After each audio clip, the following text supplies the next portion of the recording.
Yeah, they're great. Oh no, Our Lady Peace, I think. Mm-hmm. That hard to say what it is I see in you. Wonder if I'll always be with you. Mm-hmm. Mm-hmm. Is that Our Lady Peace? I think that's Our Lady Peace. No, that's No. Blues Traveler. Oh wait, no, wrong That's song. not right. That's not right at all.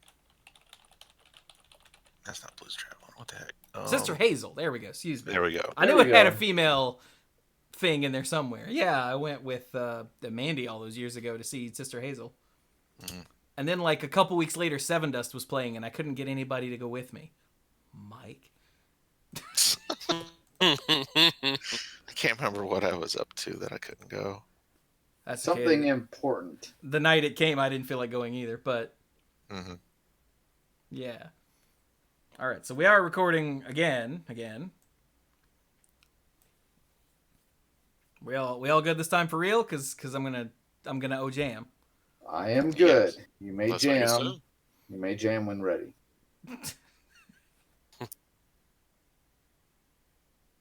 Ow, jam! Hello, everyone, and welcome to the Mana Pool. This is episode 577 of the Mana Pool, and it is. I am somewhat, sorry to say, the last episode of the Mana Pool in 2019. It's been an interesting year. I have no idea. Take my word on it. I will take There's your been some word good for it. stats that came out. Lots of good abilities, mechanics, all that good stuff. Yeah, sure. I'm just talking about the podcast, man. And the videos that the Manipool production puts out. There have been a lot of those. There have been a lot of those. I know we did more RPG episodes this year than any other year. That's true. That's true. So, Mhm. so who are you, Chewie? You're Chewie, right? Oh, hi, Chewie. I'm Chewie. Yes, but I'm not. I'm Brian. I'm the lead rambler, tangent master of the group. But you know what? Someday, maybe I too could aspire to be Chewie. You think so? I don't know. I wouldn't wish it on you. Oh, Mhm.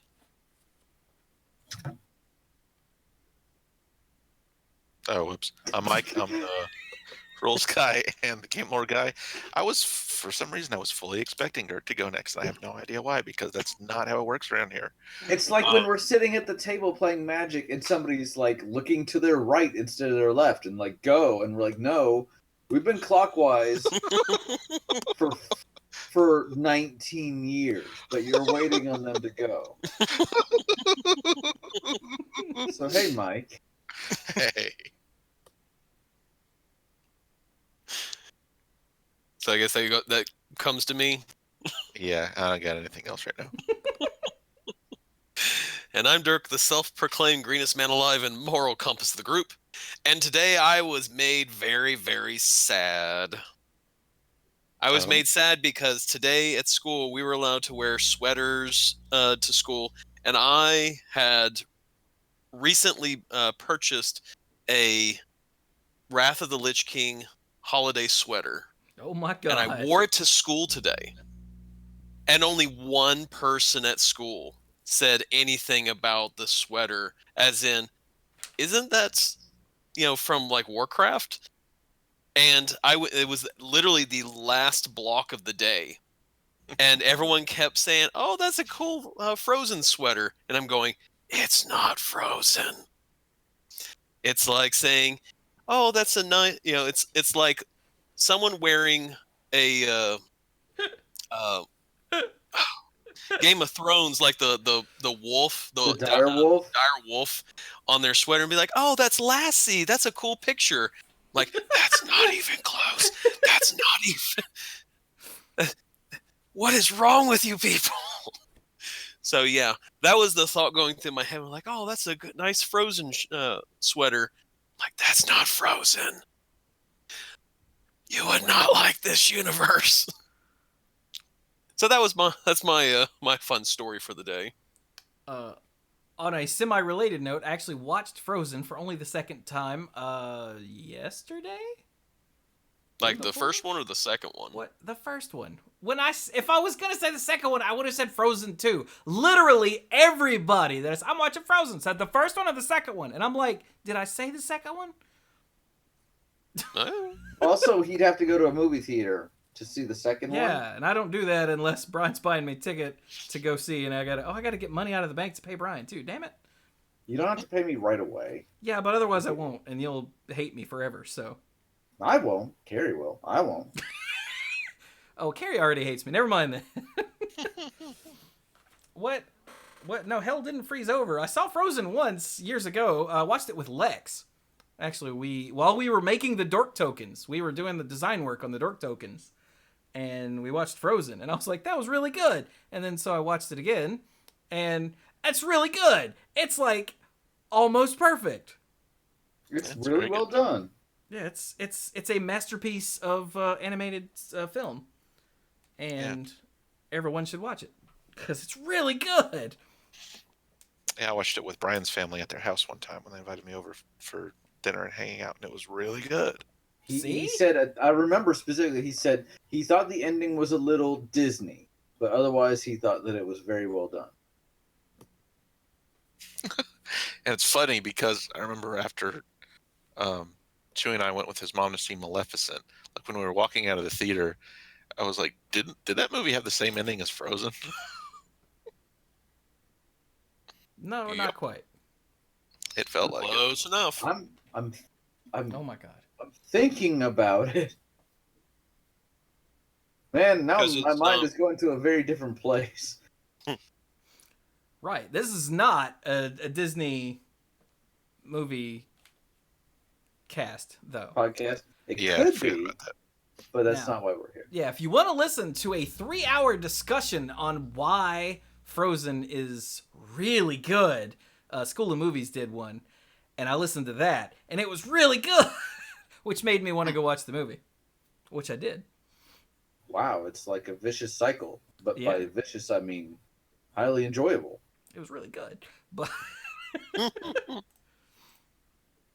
What are we here to talk about, if not Frozen? we are here to talk about the colon. No, that's later. Spoilers, we will be talking about the colon later. Now, those of you that are in the chat that are on the Discord server probably know what I'm talking about, so don't spoil it for anyone else. I literally have no idea. Yeah, these guys don't know yet, so There are two meanings that I know of the word colon, and he refuses to answer any questions. So exactly.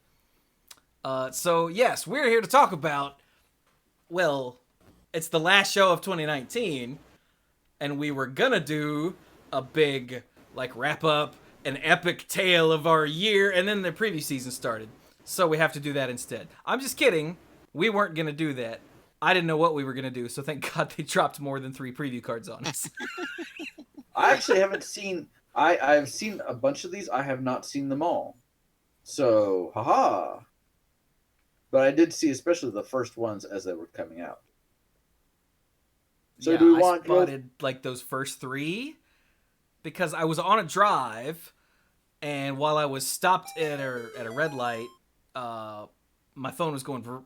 I'm like, what in the hell? I looked, and Bill and Clues were having a discussion about the lands and the first card, and I went.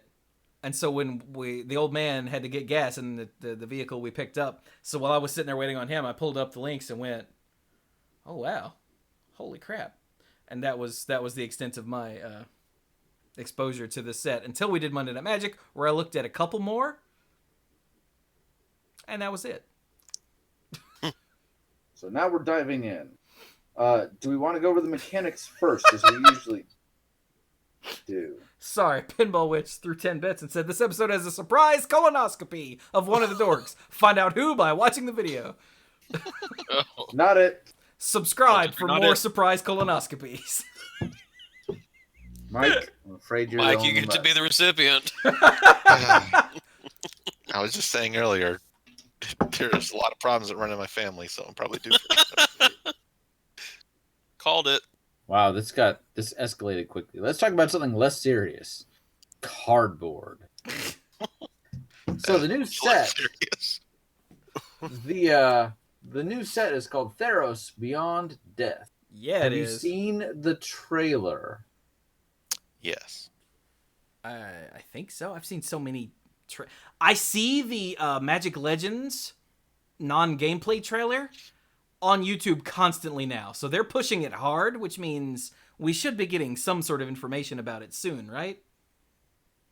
Because it's a pre-roll ad constantly. And I don't watch Magic content on YouTube, and it's still throwing it at me. So they're pushing it hard. What is Legends? So you remember a long time ago we did that episode with Cap, Magic the Video Gaming? Yeah. Well, that was in response to two things that had been announced. A MOBA that was coming out for mobile platforms, which evaporated, and an MMO, which we had literally no information about other than Cryptic was making it. This is the Cryptic, isn't it? Yeah. Cryptic has released at the Game Awards, they released a trailer that was just a cinematic trailer, not a gameplay trailer, of course. And we know that it's an action MMO RPG, or an MMO, massively multiplayer online action RPG.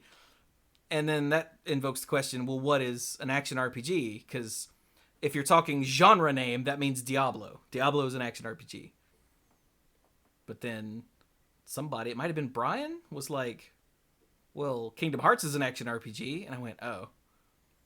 Yeah, I think I said that. I think Mike said, this might have been in the post-show odds and ends for last week. I think Mike said, I think it was. Legend of Zelda is an action RPG. And I'm like, Mike, I hope you die. It's like, every video game is technically a role-playing game. Shut up.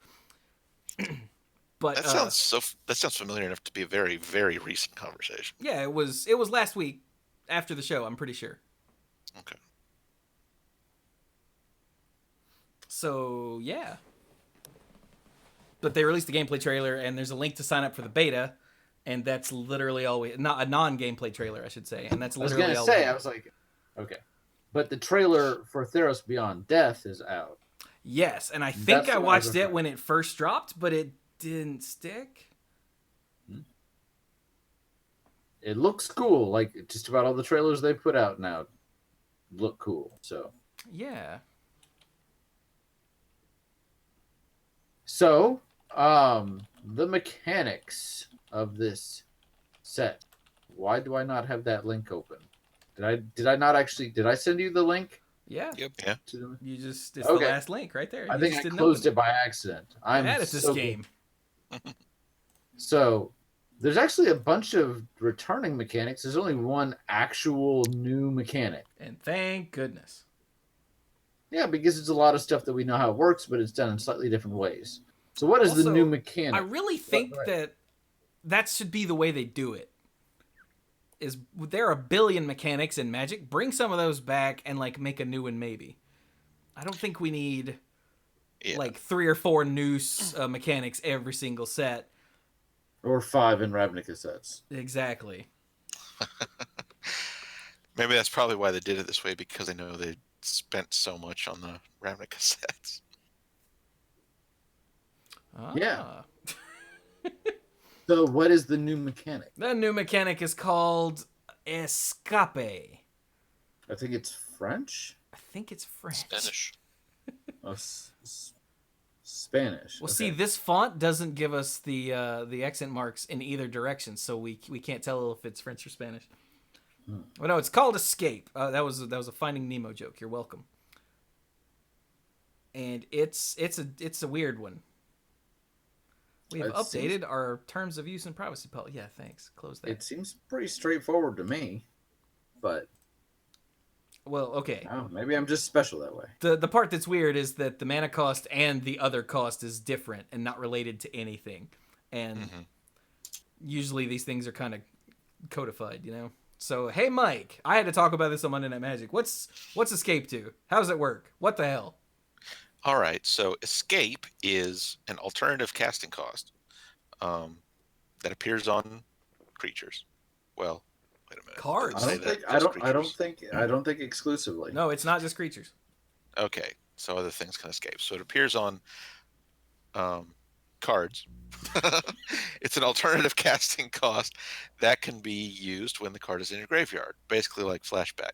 It gives you another way to cast a card from your graveyard. But instead of flashback, which has that baggage about, cast for this cost and then exiled if it would go somewhere else. So escape is something that can be used over and over again, but it has an additional cost tacked onto it. So there's a mana cost, and then there's also some number of cards you have to exile from your graveyard as part of paying the cost. The example they give here is Underworld Ragehound. For 1 and a red, it's a common 3/1 elemental hound. He's a good boy. Yeah, he is. That attacks each combat if able. Very good boy. Its escape cost says for 3 and a red and exile 3 other cards from your graveyard. So you can cast the Ragehound from your graveyard by paying 3 and a red and exiling 3 other cards. This one also has a neat little rider tacked on. Underworld Ragehound escapes with a +1/+1 counter on it. So then it'll be a 4/2 that attacks each combat if able. And there's no limit on the number of times you can escape any particular card from a graveyard. You just have to have the cards in your graveyard available to pay the cost. And it needs to be in your graveyard at the time. So yes, can't do it from exile or hand or somewhere else that way. Mm-hmm. Oh my I'm god! Sorry, I couldn't quite get to the mute button in time. So, I mean, as you recall, Theros is a world that is inspired by Greek and Roman mythology, and in Greek and Roman mythology, occasionally you have people come back from the underworld. It's a very rare occurrence, and it's never without consequence. But it's the underworld is kind of a destination spot for various heroes to go and prove your might. Hercules went down there and grabbed himself a Cerberus. Who's a good boy? Yeah. So, I love the language, by the way, on the it escapes with a +1/+1 counter on it, you know? I just think that's cool.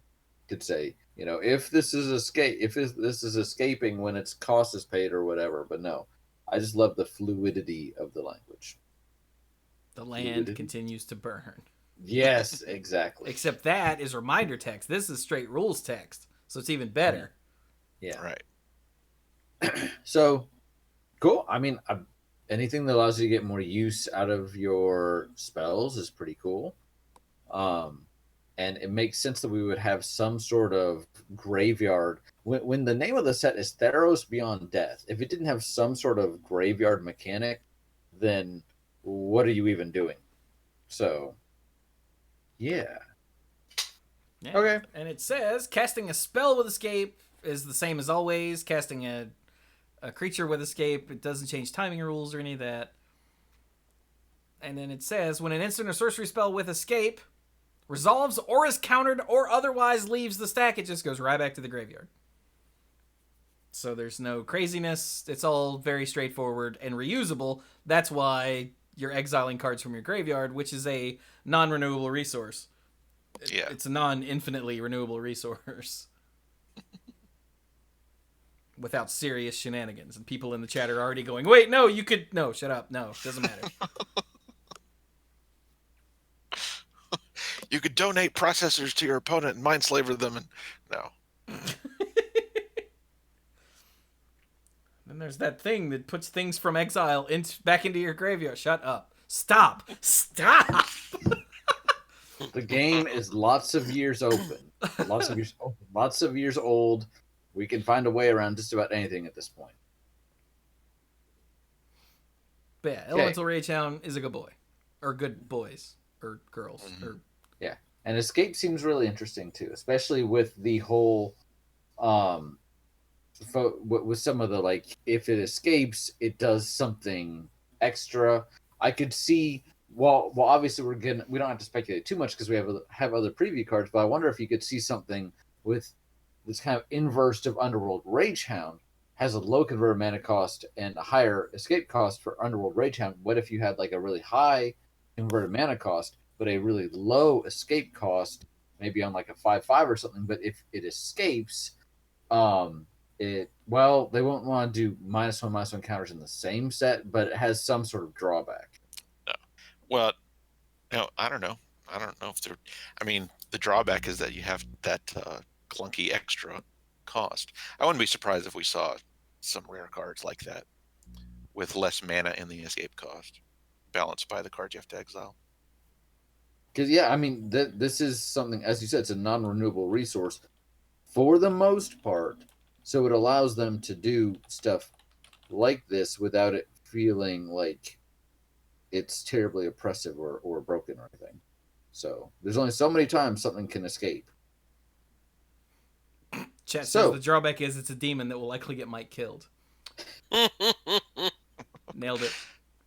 I'm sure these other guys don't see that as a drawback, but It depends on what format we're playing and Yeah, whether are I we need you to kill two-headed Brian. giant, right? Because if Mike's my partner, then I mind quite a bit. Mike, gotta get away from those demons. Didn't you learn anything from Liliana? No. All right, so I haven't read the latest book, but I heard it's not good. Anyway, so the next mechanic is a returning mechanic, and it is, and I scroll up to escape, so I almost said escape again. No. The next one is devotion, which we have not Yay. seen since original Theros block. And this is very straightforward. Your total devotion to any color is on the permanents you control, the number of mana symbols of that color. So they have an example here. Doxos, blessed by the sun. Doxos was a story figure very prominent in the first Theros novels. There were 2 of them, and he's pretty important in those. Here, he costs 2 white for a 2-star, and he's a legendary enchantment creature, which is a cool thing that's coming back. Demigod. He does not have a job. He's just a demigod. He's uncommon. most demigods can't be arsed to actually do any work. That's true. He's an uncommon.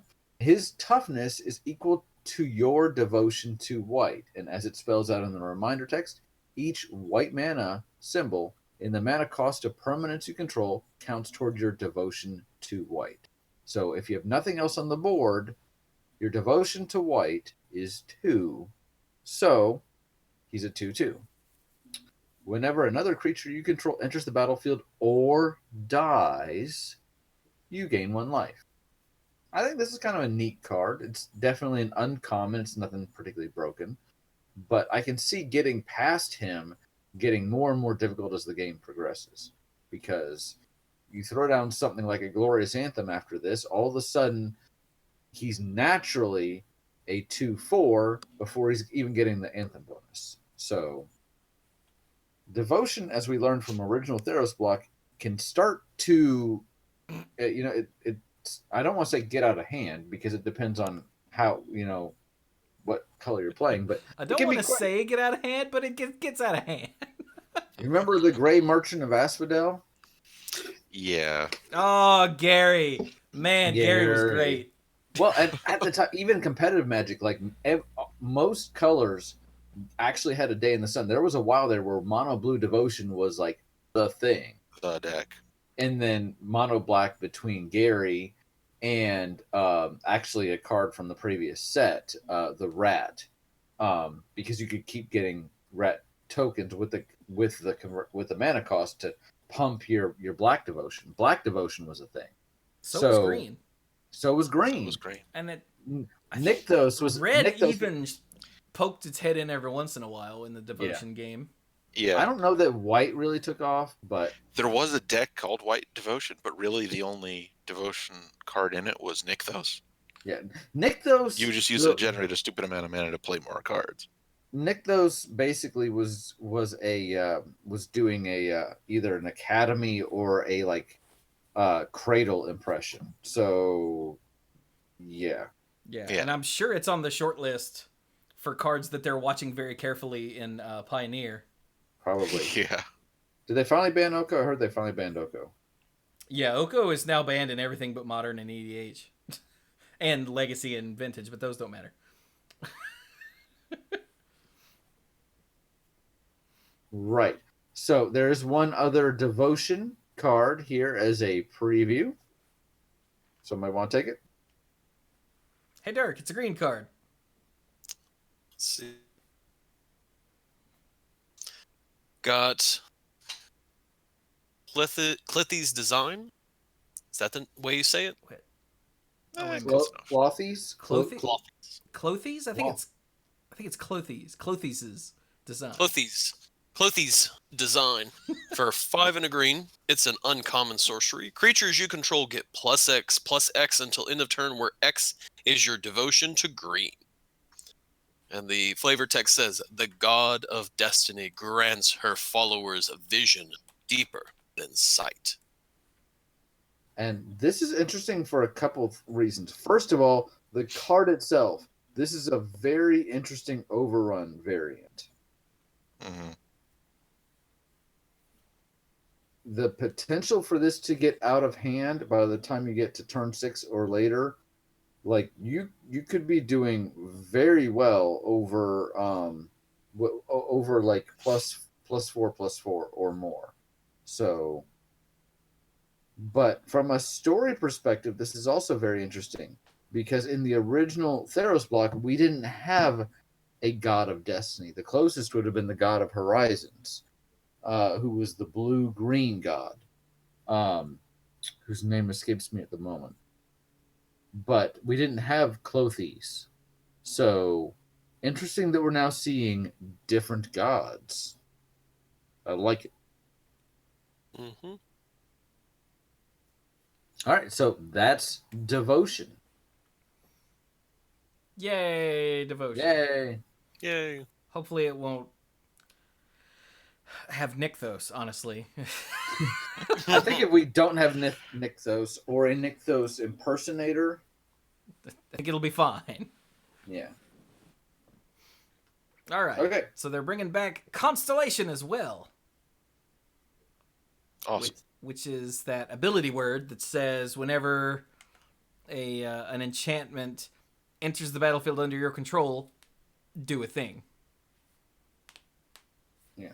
And what that thing is depends on what the card referencing it is. Yeah, so Setessan Champion for 2 and a green is a 1/3 human warrior that's rare. And Constellation is put a +1/+1 counter on it and draw a card. Which, when I read this the first time, I was like, whenever an enchantment enters the battlefield under your control, put a +1/+1 counter. This is and draw a card!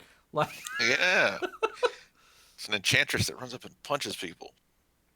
yeah, we determined on Monday Night Magic it's a mix between the Verduran and the Yavimaya enchantresses. Mm-hmm. Like, by itself. Yeah. In one That's card. fine. Which is crazy.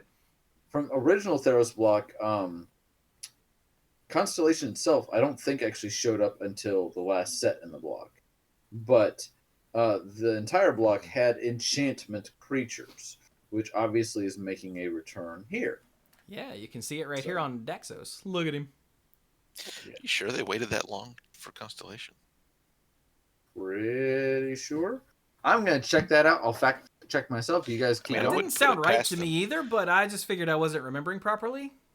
I wouldn't put it past them. I know that Mark Rosewater has pointed to that block as that it demonstrates a problem where they waited too late to introduce.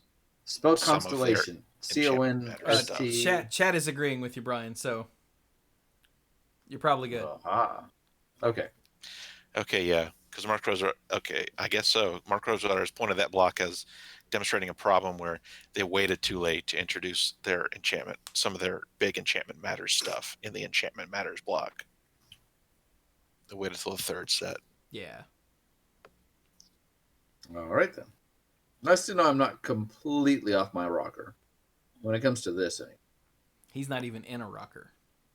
Are Nope. you? Hold on, let me go buy a rocker. I'll be right back.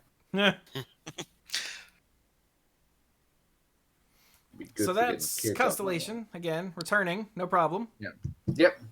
If you were back, if you were around during original Theros, this is old hat to you. Yeah. And it's very, whenever you get an enchantment, including a token that's an enchantment, if that matters, do whatever the card says to do. Easy enough. Yep. All right, and finally, sagas are returning. And this made me so happy. Sagas came out in Dominaria 2 years ago. Dominaria was really 2 years ago. Really? Yeah. But they make perfect sense here. And I love it. So, a saga is an enchantment.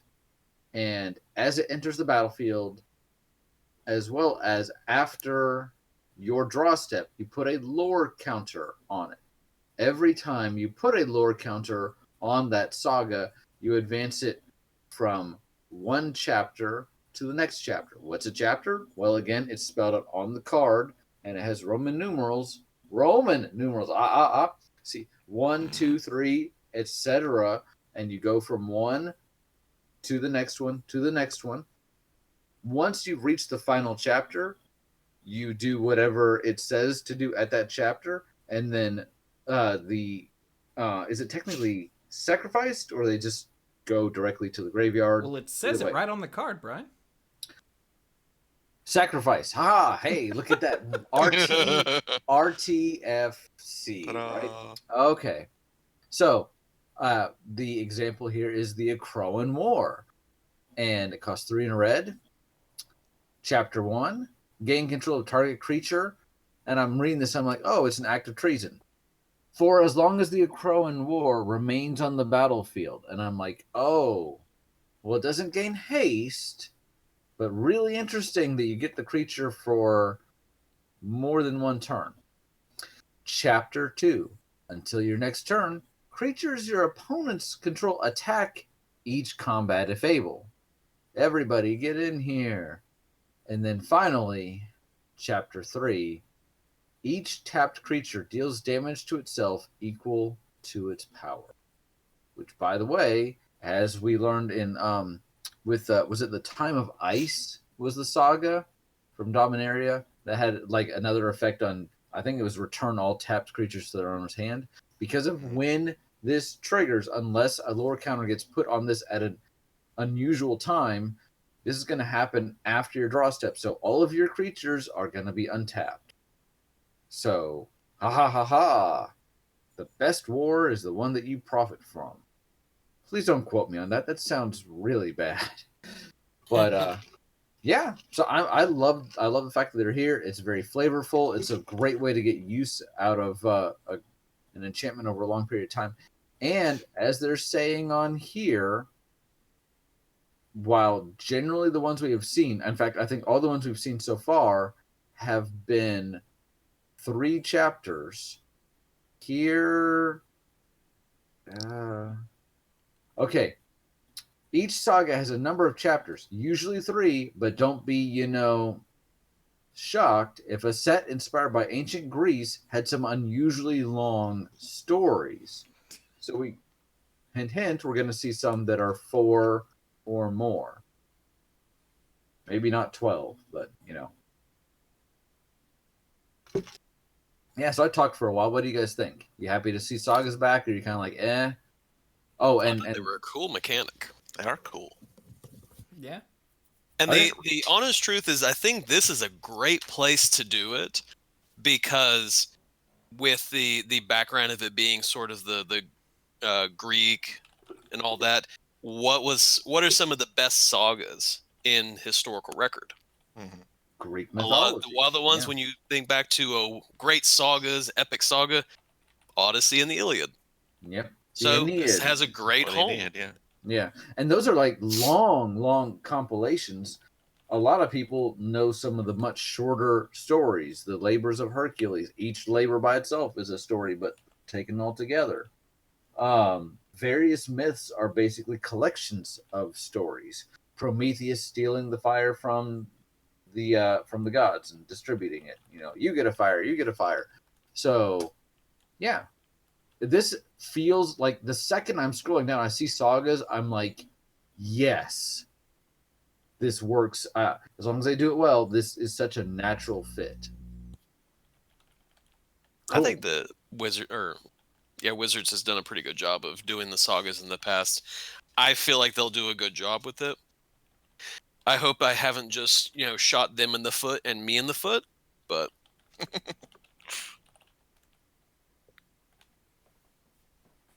Yay, foot shooting. Yay, foot shooting. Wait, what? So there you go. Right. Those are the mechanics. Yes. So let's go talk about the other cards. There's two lists here. One, just the regular visual spoiler or card image gallery, as they call it these days, and now they have one for the variants, which this is not the first time they did this with the last one as well. Yeah. But they do each have unique cards. So, which one do we want to start with so we're all on the same page? I mean, we should start with the Elspeth. Which is on both, so then it doesn't matter. But we're going to start with the normal cards first, Brian. Okay. Yeah. All right. This is not hard. Okay. Well, whatever. So, Elspeth. She's back. Last time we saw her, she was literally dying. And doesn't seem to be mattering here because this is what this set is about.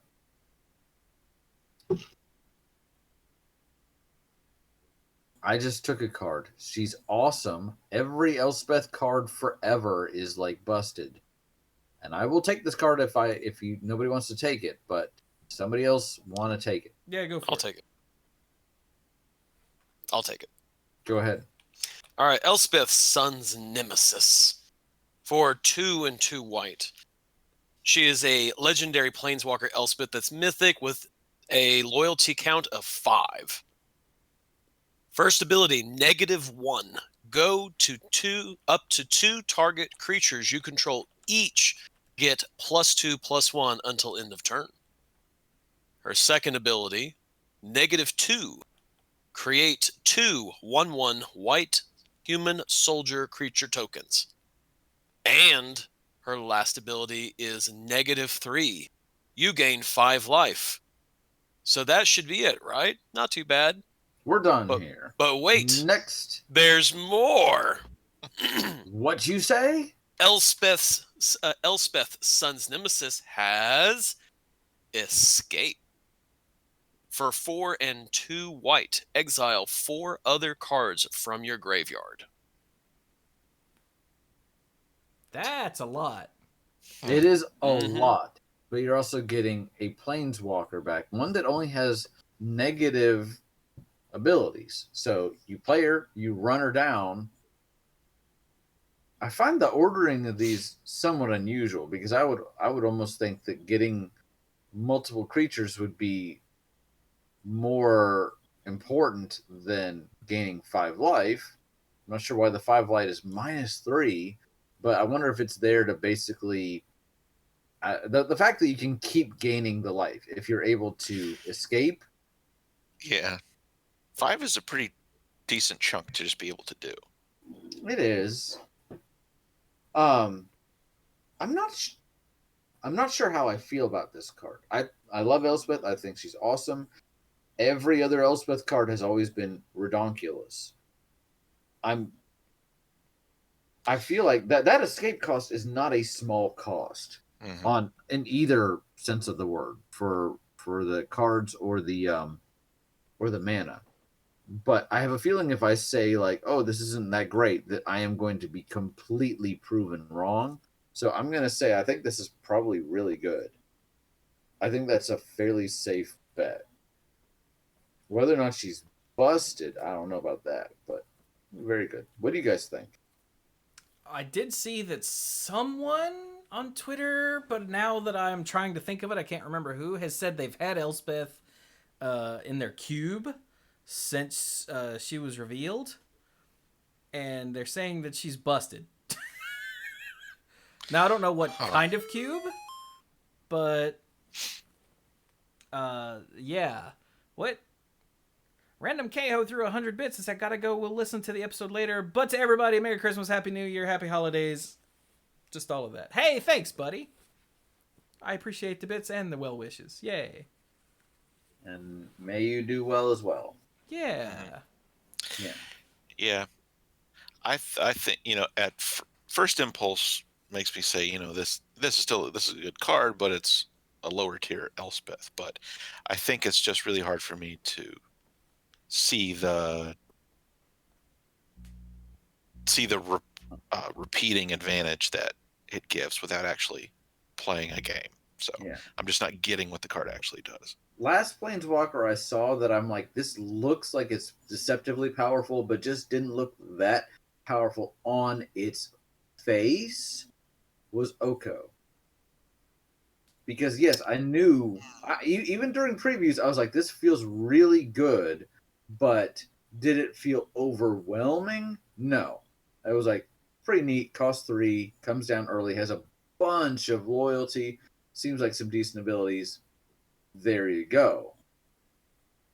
And left it at that. Turns out he's utterly, completely ridiculous and not at all balanced.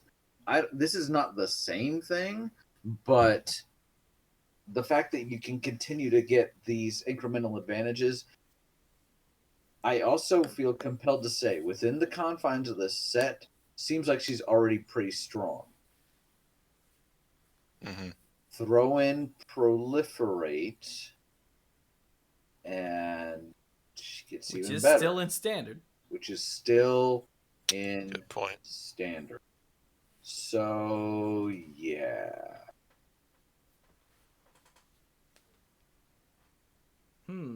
I also gotta think, if you're at the pre-release, somebody's lucky enough to get one, you're playing against them. What is the train of thought?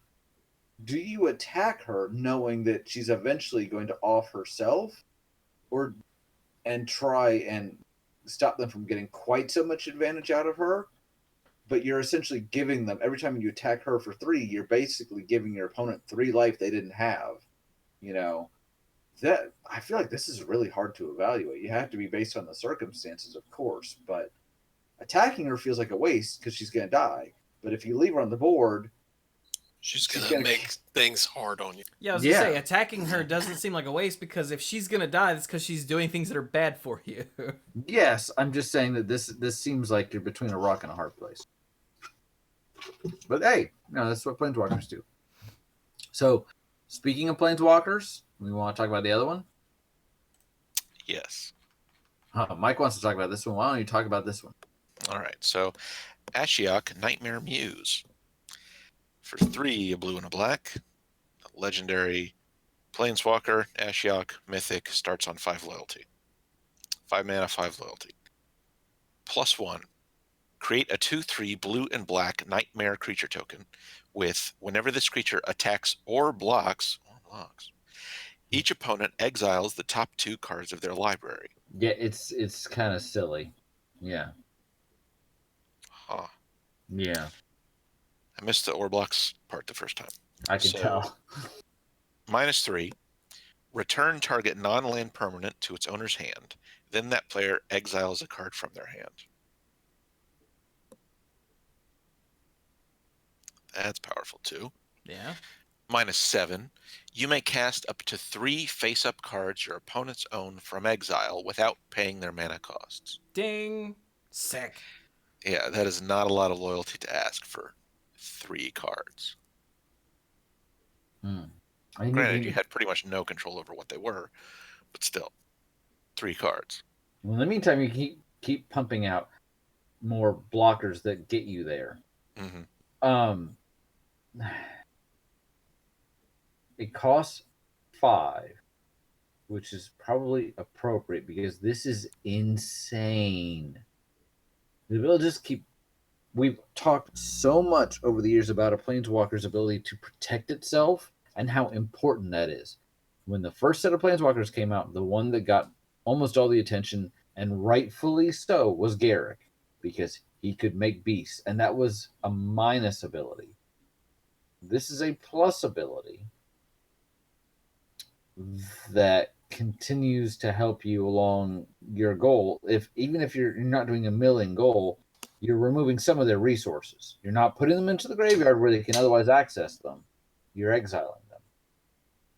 And it's a plus ability. And she comes in with 5. So you lay her down, and unless you need to use that -3 right away, she's already essentially at 6 loyalty, and you get a 2/3 blocker. That if they're not going to come to you, you can start swinging in with them once you're comfortable in your defense, and you're going to get those triggers anyway. It doesn't have to deal damage to anything. Mm-hmm. Yeah, and a 2/3 is small, but it's certainly not trivial. There's all kinds of creatures that a 2/3 will just eat. Yeah, I mean, there are a lot. Now, we haven't seen a whole lot of this set yet, but just thinking in general terms, 2/2 is a very common stat line. Mm-hmm. Very common. And if it's 2x, I don't even care how big its toughness is. Without Death Touch, it's not killing the 2/3. So you're getting to keep yourself safe, keep your Ashiok safe. Whew. Yeah. I feel like this does some work. I think the mana cost makes it safe. Of course, Teferi cost 5, the one from Dominaria, and that one was annoying. So, but this doesn't feel quite as oppressive. It just feels like this one can spiral out of control. Like if you can't answer it right away, or you don't have a creature with evasion, you're going to be hurting. Chewie, what do you think? I like it. It does All right. funny things. Plus, Okie dokie. it looks like it's the sort of thing that works nice and easily in digital form on Arena. Yes. It's just -7. I want to use this one. Go over here and click that one and that one. Sweet. Are you sure? Yes. Nice. Done.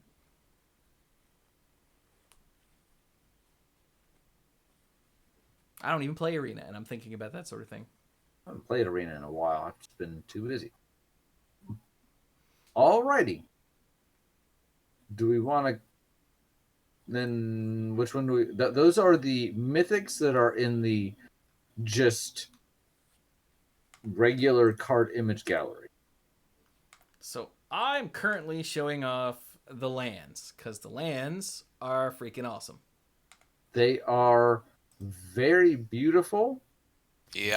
They don't depict a landscape unless we are talking about Nyx, the night sky in Theros. I almost said, what plane are we on again? Brian. Which is, again, the night sky. So I can easily give this a pass. I'm not like, oh, I don't see an island on this island or whatever. But they are gorgeous. They are just awesome. I like them. I just have to say one thing. What's that? The plains is a wheel in the sky that keeps on burning Oh my god. and turning. I was gonna say, is this like the slap into a Slim Jim thing where Dirk thinks it's been the wheel, and I don't want to get us demonetized. Wheel in the sky keeps on burning, and I'm like, no, it's.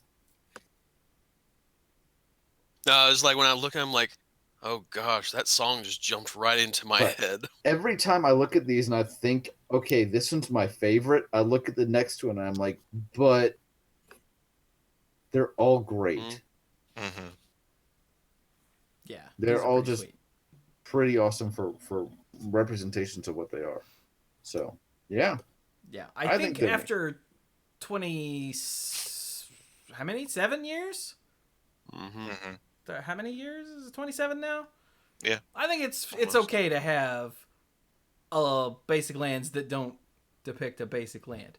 It's fine, especially when they're so awesome as this. Yeah. And I love the full art. I love that. I mean, it's a basic land.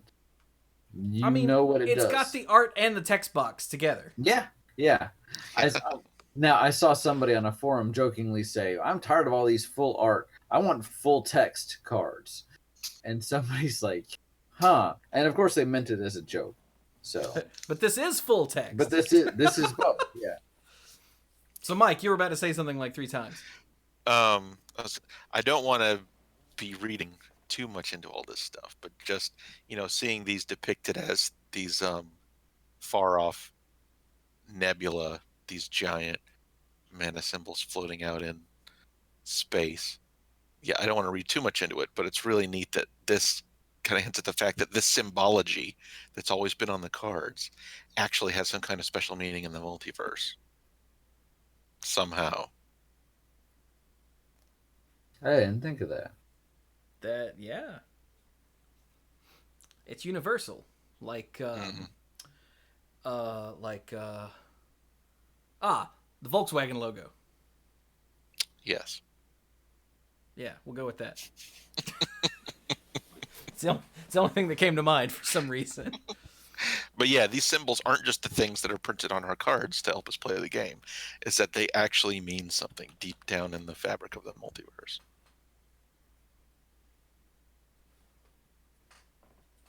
So yeah, these are cool, and these are going to be in packs. Like these are the basic lands, right? Yeah. There's Right. one in each pack. And it's funny, there was another announcement today that every buy a box promo pack is supposed to have a foil one of these. But apparently there was a mess up with the distributor, so each one has a regular version of one of these. And however, due to a production error, the lands in these packs are non-foil. A reprint with a proper foil treatment is currently underway, and we will ship the replacement lands as soon as possible. The lands will arrive in a separate shipment after or around pre-release. So, oops. Hey, they're saying it before people get it. So, That's weird. Like, so like for us who don't hang out at the card shop, are we gonna have to drive our asses back over there to get our foil land? Yeah, probably. Probably.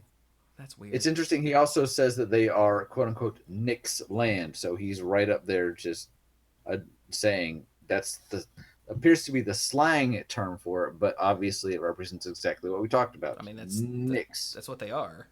Yeah. Yeah. Wasn't there also some other art shown somewhere else of like more conventional looking? Yeah, they're in the thing that used to be called a fat pack. I don't know what the hell they're called these days. Bundle? The Is it the or bundle? whatever.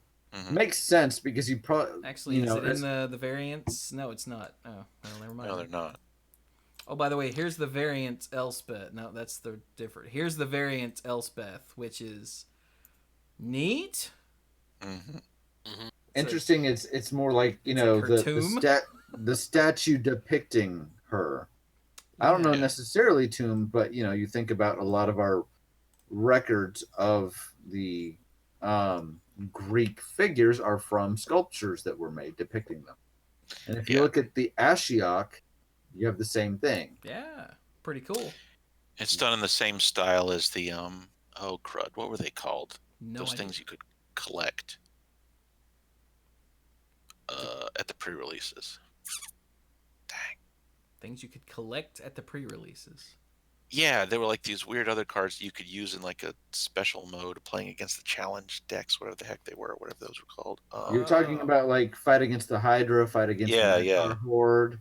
Right. Yeah, I don't remember what that's called. Okay then. Mike has no Okay. idea what he's talking about, but sure.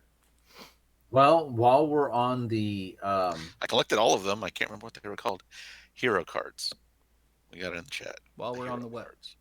the variants, did we want to talk about the actual buy a box promo? It's the only god we've seen, right? I think so. Oh yeah. This It's is not here. Yeah. Athreos Shroud Veil, and again, this is the buy box promo, so you can only get it the one way. Although I imagine no. also be in collector's packs. And apparently you can also get them in get it in a theme boosters. Apparently, I think that's a discussion that was being had on the Discord server. I think. By the way, join the Manipool Discord server if you're on Discord and haven't. Because we have lots of discussions about lots of stuff. Well, there you go. So this is showing a return. We've seen gods in different styles and formats, and how do you represent, godliness or whatever. This is a return to how we did it in original Theros. So this is Athreos Shroud Veiled for 4 and a white and a black. It is a 4/7 legendary enchantment creature. God is indestructible. As long as your devotion to white and black is less than 7, Athreos isn't a creature. So, at the beginning of your end step, put a coin counter on another target creature. It's important to note that his other abilities, like that one and what I'm reading next, those happen whether or not he's a creature, just as long as he's on the battlefield. Whenever a creature with a coin counter on it dies or is put into exile, return that card to the battlefield under your control.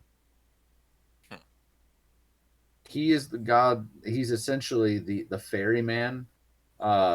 In Greek mythology, he would be, I think it's Chiron, that mans the boat that gets you across the river Styx. Here, they say he uses his staff. He lays his staff across the river of the underworld, and it forms a bridge to the underworld. I wonder if he's excuse gonna. me, real quick before we get too far away. I was wrong. The theme boosters have unique cards that will also be in collector boosters. Not this will also be in theme boosters. Excuse me. There were several conversations going on at once that day, and it sort of got conflated.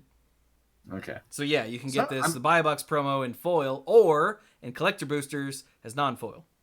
Now we have so many different types of boosters, and I don't think that's a problem. I think, heck, if you're looking for one particular thing and you want to do it whatever, that's fine. But it can be a bit difficult to keep some of them straight. So, but yeah, so I wonder if this one, given that there seems to be some hint that more things are able to escape from the underworld, I wonder if Athreos is going to be a key figure in that, in the novelization or the story or however we get it, given that the passage from life to death is his domain. So, don't know. But it seems like a pretty cool card. I love that you can put the coins on your creatures to basically say, hey, when this dies, it stays around. But of course, they're also put on opponents' creatures and steal them. And steal them. Kill them and steal them. There was a white and black Sorin that had kind of a similar thing where he had an ultimate, you destroy up to 3 creatures and or planeswalkers, and then once they die, you get them. This one, you still have to do the work to kill the creature yourself, but yeah. Cool. I like But in the right colors. Yep. For, a mass wipe. Life or death. All right. So let's do some cards. Most of these are kind of easy. Yep. Like we have up in white in the normal thing, Commanding Presence. For 3 and a white, it's an enchant creature aura that's uncommon. Enchanted creature gets +2/+2 and first strike, and when this deals combat damage to a player, create a 1/1 white human soldier creature token. Wow, that's a lot for 4 mana. I guess that's why you have to pay 4 mana. +2/+2 and first strike and make a dude when you punch somebody. Mm-hmm. Huh. Neat. All right then. Nice and simple. Quick, do another one. All right, Good. Let's do another one. Hero of the Winds. For 3 and a white is a 1/4 human soldier, even though the first thing I see when I look at this is the Griffin. In It is fact, actually... I had to look at it like 3 times before I saw human soldier and I went, wait, what? Oh, it's not the Griffin? It's not the Griffin. It is a human soldier. Okay, I see it now. It's There the you dude go. on the back that See? looks like he's got a terrible Viking helmet on his head. See? There you go.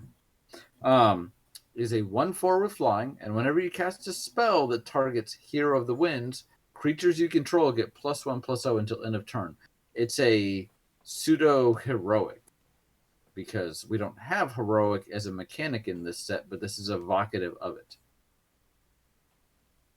To tame a griffin is to ride into legend. That is metal. I feel like I need a CSI. Yeah! Going on. Then the next one would be Indomitable Will for 1 and a white. It's an enchantment aura, has flash, enchant creature. and it gets +1/+2. Charge Is- bravely, fight selflessly, act honorably. Is Or- Indomitable Will a reprint? Yeah. Yeah. Okay, I was gonna say that. And Brian just jumped in and didn't even let you finish I'm the about to flavor say. text. No, didn't even Arrows let him will finish watch over reading the you. flavor text. Keep going. I did. All right then. Yeah, you didn't hear him because you were talking. Damn, Brian, that's harsh. I'm so bad at it. No, that wasn't on purpose. I was too busy going to gather, and I didn't realize he hadn't finished. Uh-huh. That's my story, and I'm sticking to it. Mm-hmm. All right. Who's next? All right.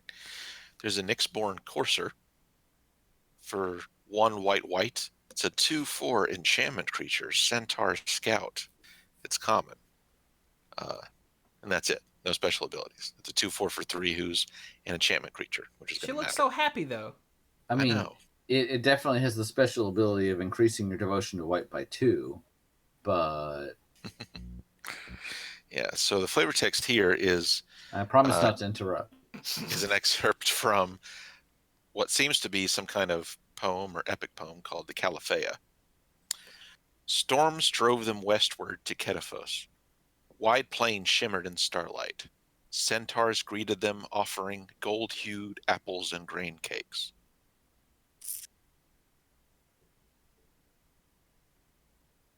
Huh. So, quick question.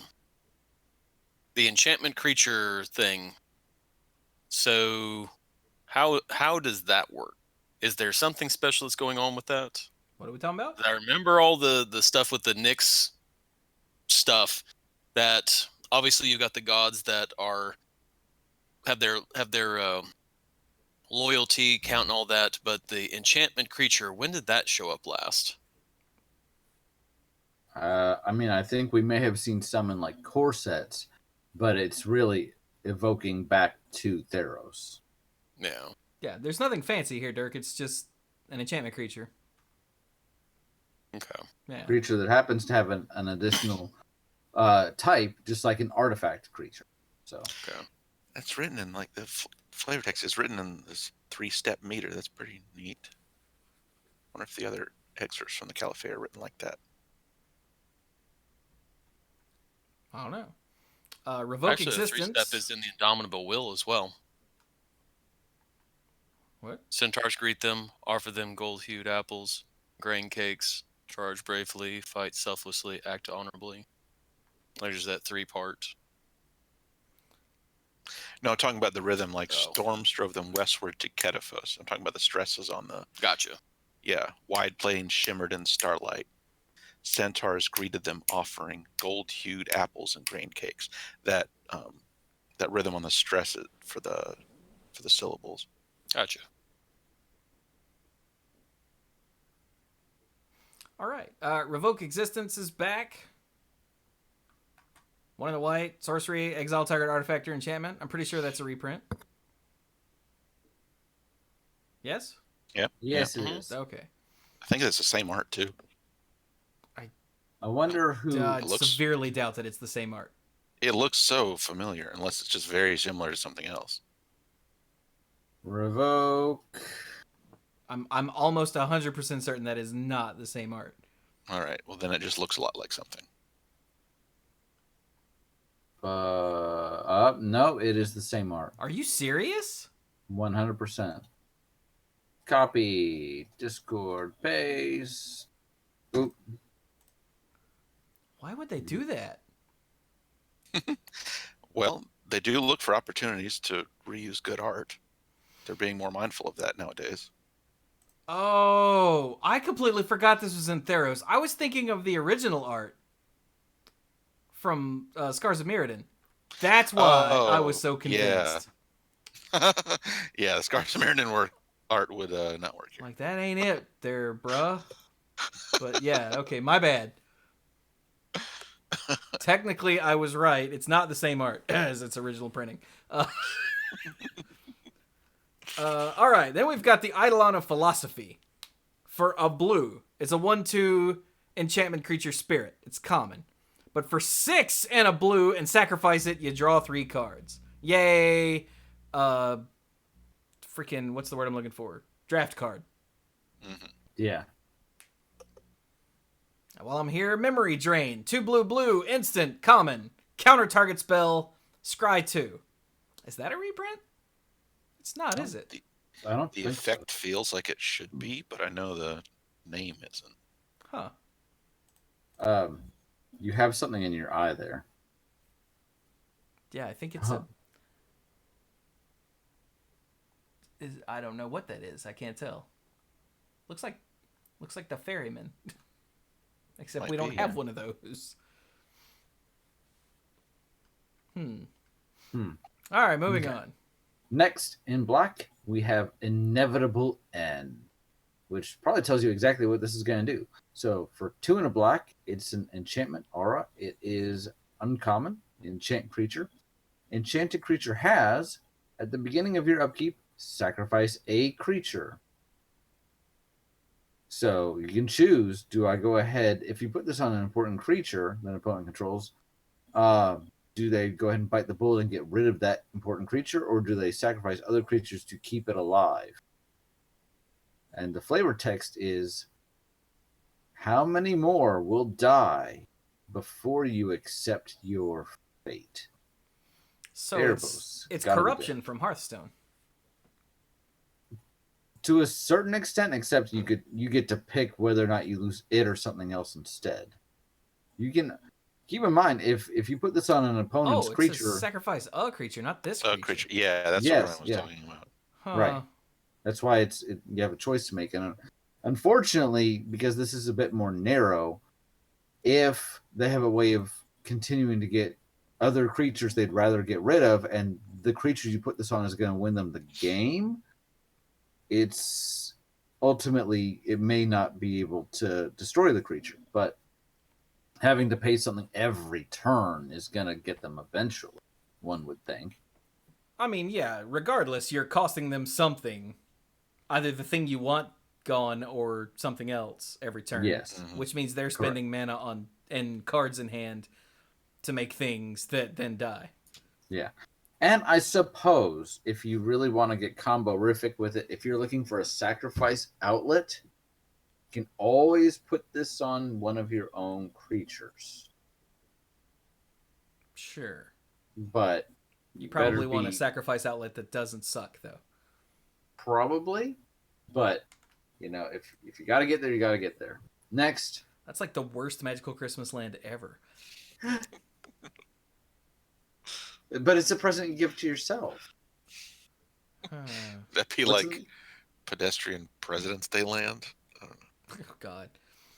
All right, so next, Mire's Grasp, 1 and a black, enchant creature. Enchanted creature gets -3/-3. Next. Yeah. Colossus. Yep. So Nyxborn Colossus for 3 and 3 green. It's a 6/7. That's an enchantment creature, giant, and it's common. Yep. And has more good. flavor text from the Calafea? Mhm.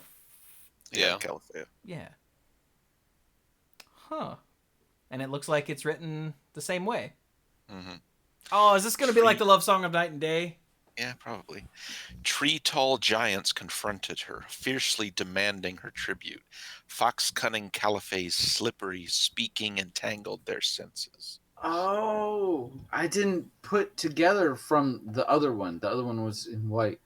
Because it didn't really talk about it.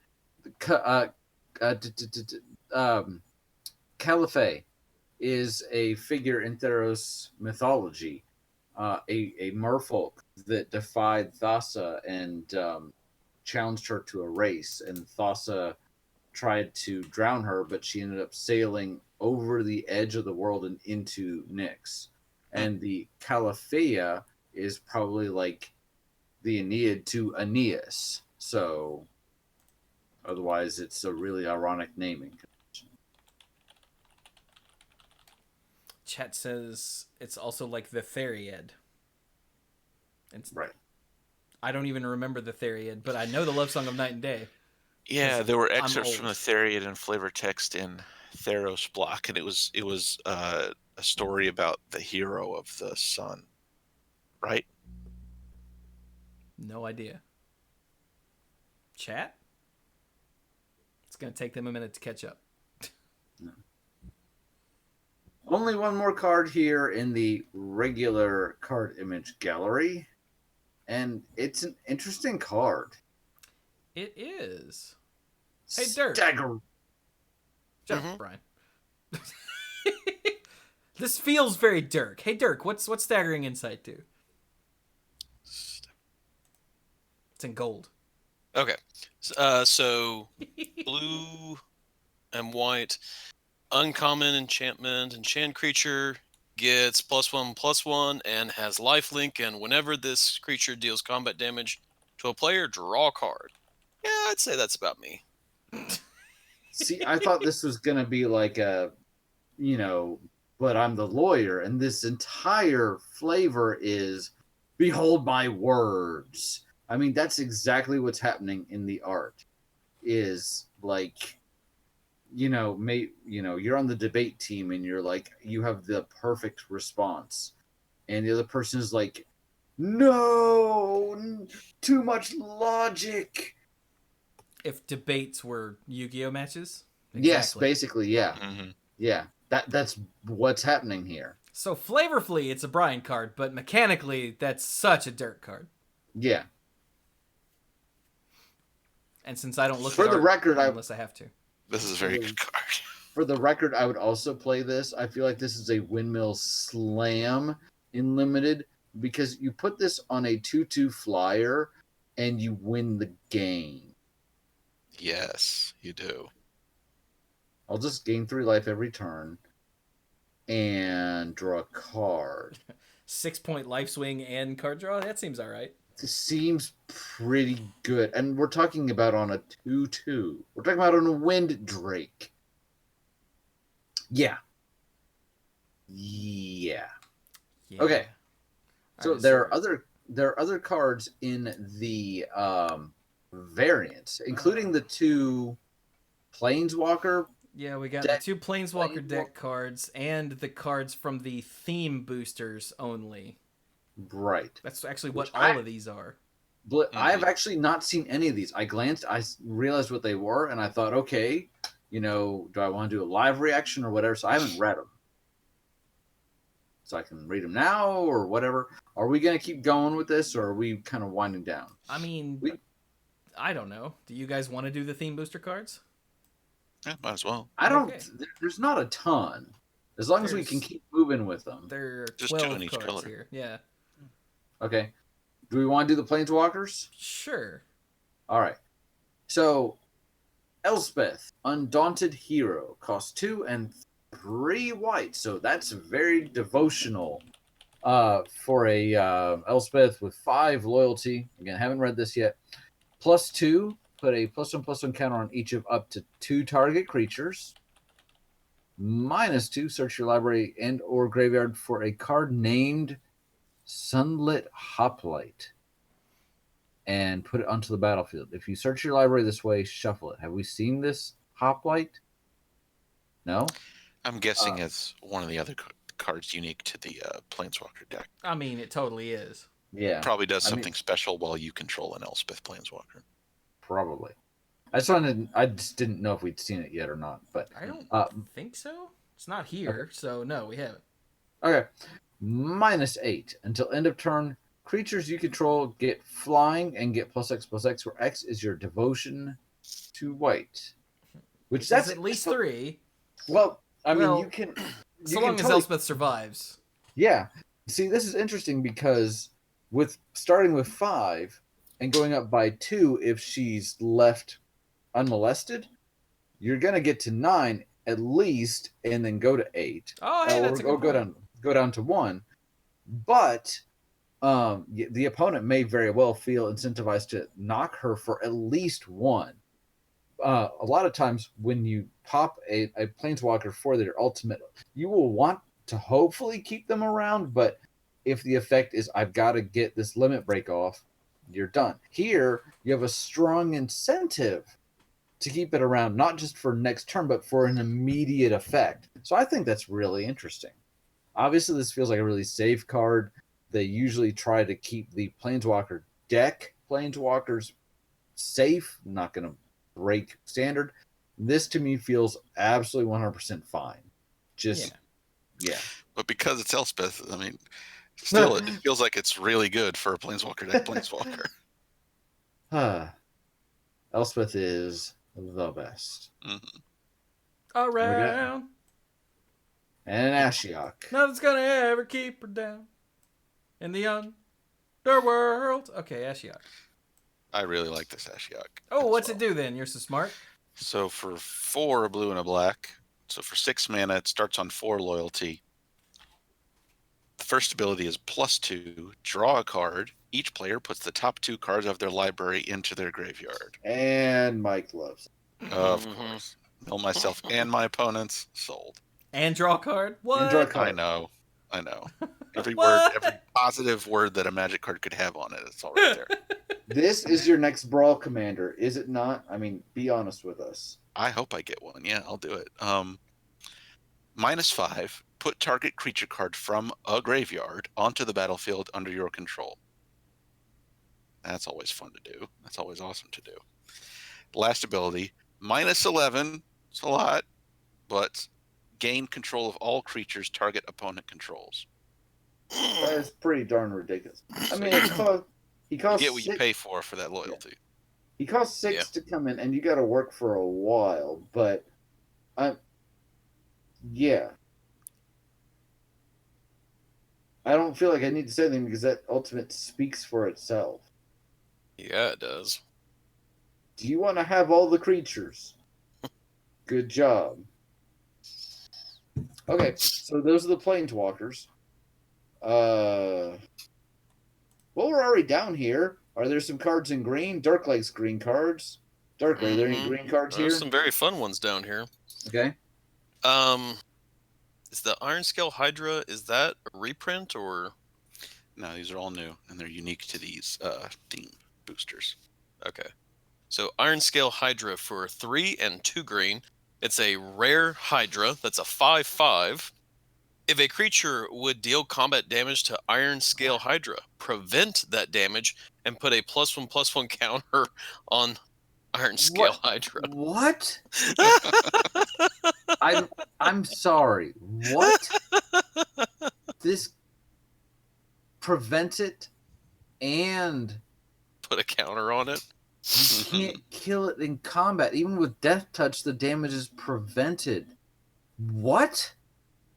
What are you supposed to do against it?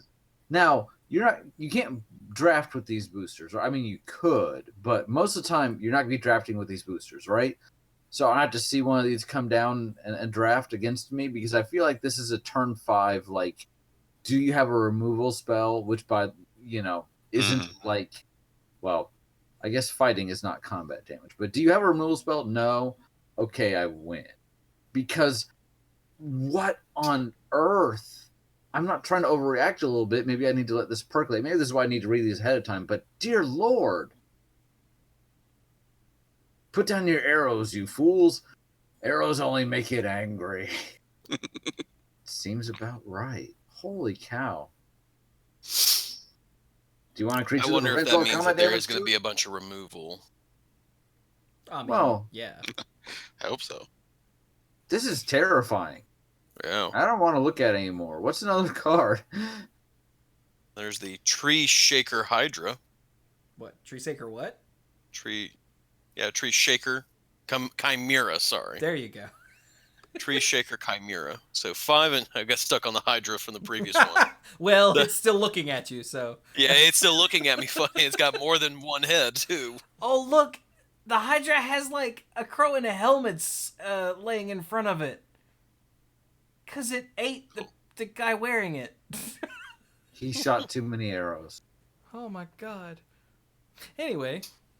Back to the Chimera. Yeah. For 5 and 2 green, it's an 8/5 Chimera that's rare. All creatures able to block Tree Shaker Chimera do so. When Tree Shaker Chimera dies, draw 3 cards. One for each head? Mm-hmm. it has a built-in lure.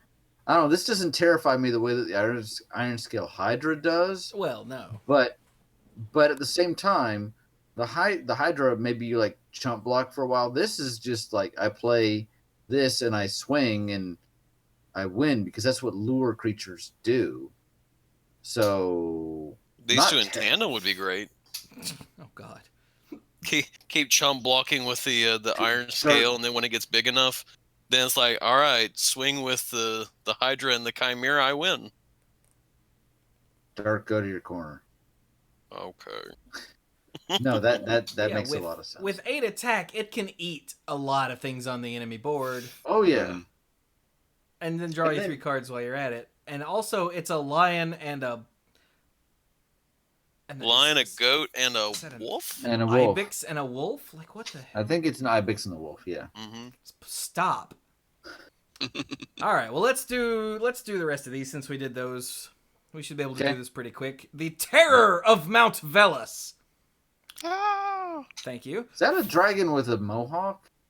I mean, it is now. Yeah, the Acroan, that's the way the dragons look. That's where the Acroans got their idea for the shape of their helmets. Oh, okay. Oh, okay. I don't think we saw too many dragons last time, but Yeah, okay. there was just a couple. For 5 red, it's a flying, double striking 5/5 dragon. And when it enters the battlefield, creatures you control gain double strike until end of turn. Huh. Ouch. Mm-hmm. Wow. Seems pretty good. Seems pretty good. Yeah, I mean, you play the dragon, you attack. Yeah. Right. Yeah. Next. But yeah. Death Bellow War Cry for 5 and 3 red. Isn't that like Warp World? Cost? I guess it is. Sorcery. Rare. Search your library for up to 4 Minotaur creature cards with different names. Put them onto the battlefield, then shuffle your library. Didgeridoo what now? Like, what? I mean, Did it costs he really 8. just say didgeridoo what now? Unfortunately. Brian, you're fired. Hey, Dark, Come join the crowd, Yeah, Brian. I'm coming over to your corner. I mean, this is entirely dependent on how good Minotaurs are, but I don't know what to say about this. Minotaur Tribal, go? Yeah, I mean, you get the Minotaurs. I don't know what else to say about it. Minotaurs, ho. Next. Yeah, they do. All right, this one I really, really like. The Underworld Sentinel. He didn't take the demon. Yeah. Well, it's not risky enough. The Underworld Sentinel. For 3 black, it's a 4/5 skeleton soldier. It's rare. Whenever Underworld Sentinel attacks, exile target creature card from your graveyard. When Underworld Sentinel dies, put all cards exiled with it onto the battlefield. Does it? To me, this feels like Somnic Simulacrum. Solemn Simulacrum. Solemn Simulacrum. How do you... It's sort of like the vibe I got from this. What? It looks like it, the way it's standing Oh, the there. art. I'm looking at the card going, this doesn't do anything like that. Well, right. no. It's like the other one, like when it comes in, it does something, and when it leaves, it does something. This one, when it enters, it does something, and when it leaves, it does something. Well, no, When it this doesn't attacks, do it does. anything when it enters. It has Oh, to well. attack. Yeah. When it attacks, and then when it dies. And then when it dies, yes. So I'm like, that's why I said, like, it gives me the vibes of that. Dirk's Hey, brain Mike. works totally differently than mine. So just so we're clear, hey Mike, you've got an Yes. Underworld Sentinel. You've exiled 4 creatures with it. I'm terrified of it. You go to blow up the world or something, and I bounce it to your hand. And I just complain about it. You can blame it. You replay it later, but game sees it as a new object, so you can't Right. get those things back. Yeah, they're still locked up in exile. If only I had a sacrifice outlet, like that awesome enchantment. That only triggers during your upkeep. Yeah, I know. Good luck responding by starting your upkeep. Hey, don't tempt me, man. All right, so this seems really straightforward. Get a 4/5 that brings back your dead things when it dies. There you go. All right, I'll go ahead and read the Demon of Loathing as well. Yeah, you will. For 5 black, it's a 7 demon with flying and trample. Whenever Demon of Loathing deals combat damage to a player, that player sacrifices a creature. Yeah, it's not very risky. It's great stuff. If it made you sacrifice a creature every time you hit somebody, that'd be something. Well, then it better cost like 4. So If it did something unpredictable, then it would be more along the lines of what I usually look for in a demon. So just as a random thought, is this rare? These are all quote unquote rare because they're only in the theme boosters, Okay. I think is how that works. That's awesome flavor text. Hatred is a potent ally, but an insatiable master. Hatred is a potent space between 2 buildings in the city. Yes, yes. Once you go down that dark path, forever will it dominate your destiny. Also, get out of the way when the garbage truck comes. So going All to right. blue, the Serpent of Yawning Depths. That is an awesome name. I don't know what this does yet, but I already like it. It is an awesome name. For 4 blue, I haven't read this either. For 4 blue, it's a 6/6 serpent enchantment creature. Okay. What? It's What? Krakens, leviathans, octopuses, and serpents you control can't be Sorry. blocked except by krakens, leviathans, octopuses, and serpents. I love it. I don't know what it is about it. It's just That's the best text box on a Magic card ever. they should have sent a poet. Oh, Okay. I don't. I mean- yeah, I had not read that before, and that's I- brilliant. Yeah, and I love how they're showing love to these kind of offbeat tribes, and this just fits in all of those things. Yeah. Even if you have like a Leviathan deck and this is a serpent, it's still. And I love the random time where you're like, "This is unblockable," and they're like, "Actually, I have an octopus." So, oh, that's great. It's a 6/6 for 6. That's kind of unblockable, so that's pretty awesome. Yeah. All right. We got the Sphinx Mind Breaker. It doesn't bend minds; it breaks them, I guess. For 5 and 2 blue, it's also a 6/6. Has flying. It's not an enchantment this time. When it enters the battlefield, each opponent puts the top 10 cards of their library into their graveyard. Mhm. It's Wow. it's a Glimpse the Unthinkable. It With a 6/6 flyer attached? with a 6/6 flyer. Remember there was the Sphinx of or whatever it is, the Sphinx that's like a fact or fiction on top Yeah. of it. Uthan, Yeah. This is a 6/6 that's also every opponent gets hit with a Glimpse of the Unthinkable. I dig it. Yeah, that's pretty cool. Riddles draw you in, paradoxes hold you fast, and answers shatter your perceptions. Trippy. All right, 2 I cards have a feeling that left. could Oh, backfire slightly if your opponent has some really good escape stuff, but we'll see. well, yeah. You're All still right, hitting them for 6. So yeah. Okay, 2 cards left. 2 cards left. Victory's Envoy. For 3 and 2 white, it's a 3/3 human cleric that's rare. At the beginning of your upkeep, put a +1/+1 counter on each other creature you control. Whoa. Wow. That's how you get victory. Again, proliferate is a thing. So yeah. Yeah, that's a nice slow anthem effect that if left unchecked will be unchecked. Mhm. Right, and if you kill an anthem, then you power right down. But once this is triggered, even once, you're good. You kill this, they keep the counters. Yeah. Cool. Last one. Last one. All right, I'm going to take this because it's funny. Grasping Giant. For 5 and a white, it's a 5/7 giant with vigilance. And when it becomes blocked by a creature, exile that creature until Grasping Giant leaves the battlefield. And in the art, it's a big-ass giant that's holding someone in its hand, but it's also got like 4 other arms floating around it, one of which is holding another guy. So once you meet the giant in combat, it just picks you up and holds you, and then when it dies, you crawl out of its now limp hand. Which I guess it's another one of the 100-handed ones. I mean, this is really powerful because the exiled creatures doesn't get a chance to deal damage. Yeah, it just becomes blocked.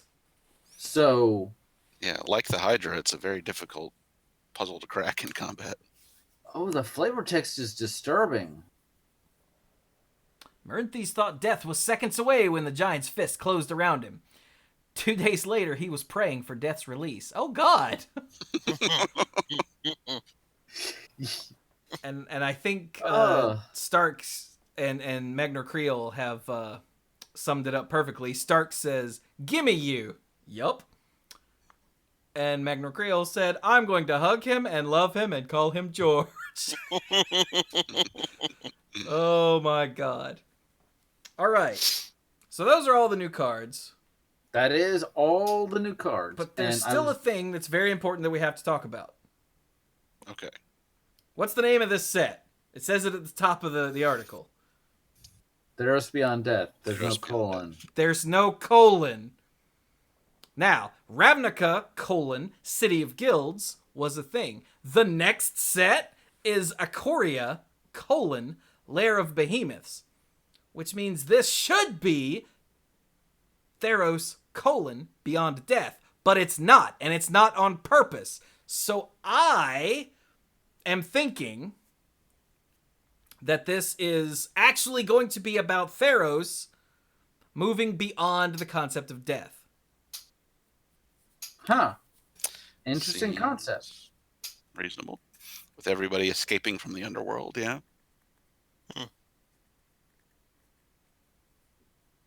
Oh, wait, did I say it's not on purpose? I'm sorry, I meant it is totally on purpose. It's. I think you said it is not. It is not, comma, on purpose. It is not there, is what you were meant trying to the say. absence of the colon is purposeful. The lack of colon is important. Okay, yeah, there was a comma there. I left out the comma. You see how important punctuation is? Let's eat, Grandma. Or let's eat Grandma. Comma save lives. See?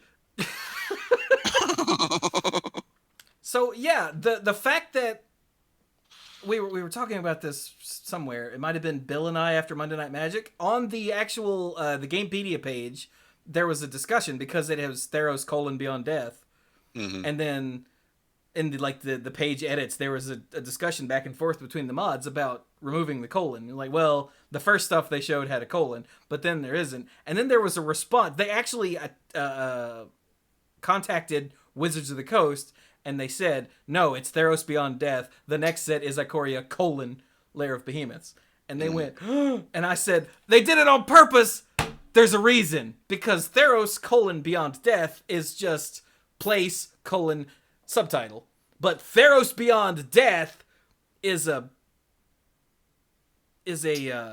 actual statement. Yes. So this is my prediction that somehow, somewhere in this set, the underworld is going to get something's going to happen to the whole underworld on Theros, which the divide between life and death is already a little fuzzy there, because here's your mask, now go in that cave and I can't say that on the show, shut the hell up. So and sometimes they just wander off. And sometimes just wander off and become Gary, the Merchant of Asphodel. See? Commas are important. Yeah. I did want to say, I looked at, this is not about colons or commas or punctuation, but we have covered all the cards that were to be covered right now. They did put up an article talking about when they were going to be released, and it looks like there are going to be a bunch released for the holidays next week. But Yeah. then official previews will begin after that. Yeah, we get like one a day up until I think the day after Christmas. Is that right? I think so, yeah. And then they start up again on what, the 3rd? On the 30th. Really? Yeah. I'm Oh, right, bringing right. that. Yeah. Yeah. So, and I thought, wow, that feels really early. Right. But I looked and I saw, oh wait, no, the pre-release is actually much earlier than I thought it was. So, the pre-release is the weekend of the 17th, 18th, 19th of January. So, Yeah. it's actually come up real fast. Very. Yeah. Neat. But yeah, Hey, I just Turkey, wanted to bring up the colon thing because my prediction is that's not there for a reason, and that's a story reason that's going to matter. And that is the least terrifying colon that we could have talked about. So, And considering that colon is discussing possibly the end of death as a concept, that says something about the other kinds of colons. yes. Okay. Am I too far off there? You think it's just because like Elspeth came back, so it's just I think you're onto something. I do. I know that trailer showed a lot of people wandering around. So Yeah. there's gotta be I something going really on. got the sense that, yeah, something's going on. Ashiok is like trying to manipulate the circumstances. So, maybe I didn't Definitely. watch the damn trailer because I swear that doesn't sound familiar. I might do that finding once the show's over. link. Oh, yeah. I'll I'll find do that once the show's over. It'll be a quick Okay. find. Yeah. Yeah. It's not hard to find anything on the internet these days. So, hey, Dark, you awake? Mm-hmm. Nice. This So now what? Are we done? Think we're done. I mean, it's after 10 o'clock. Like the I'm gonna little turn bit of stuff we've got here on Theros looks neat. Yeah. Like they didn't really show us anything special except for the saga and the planeswalkers. Everything else is just sort of stuff. Personally, I think the Planeswalkers look interesting. I'm honestly probably a little more interested in Ashiok, the real one, so to speak, the one that makes the 2/3s. Nightmare but- Muse. Nightmare Muse, but the presence of sagas definitely has my attention. I want to see as they release more. Yeah. Sweet. Well then. Well, shall we wrap it up then, gentlemen? I think we shall.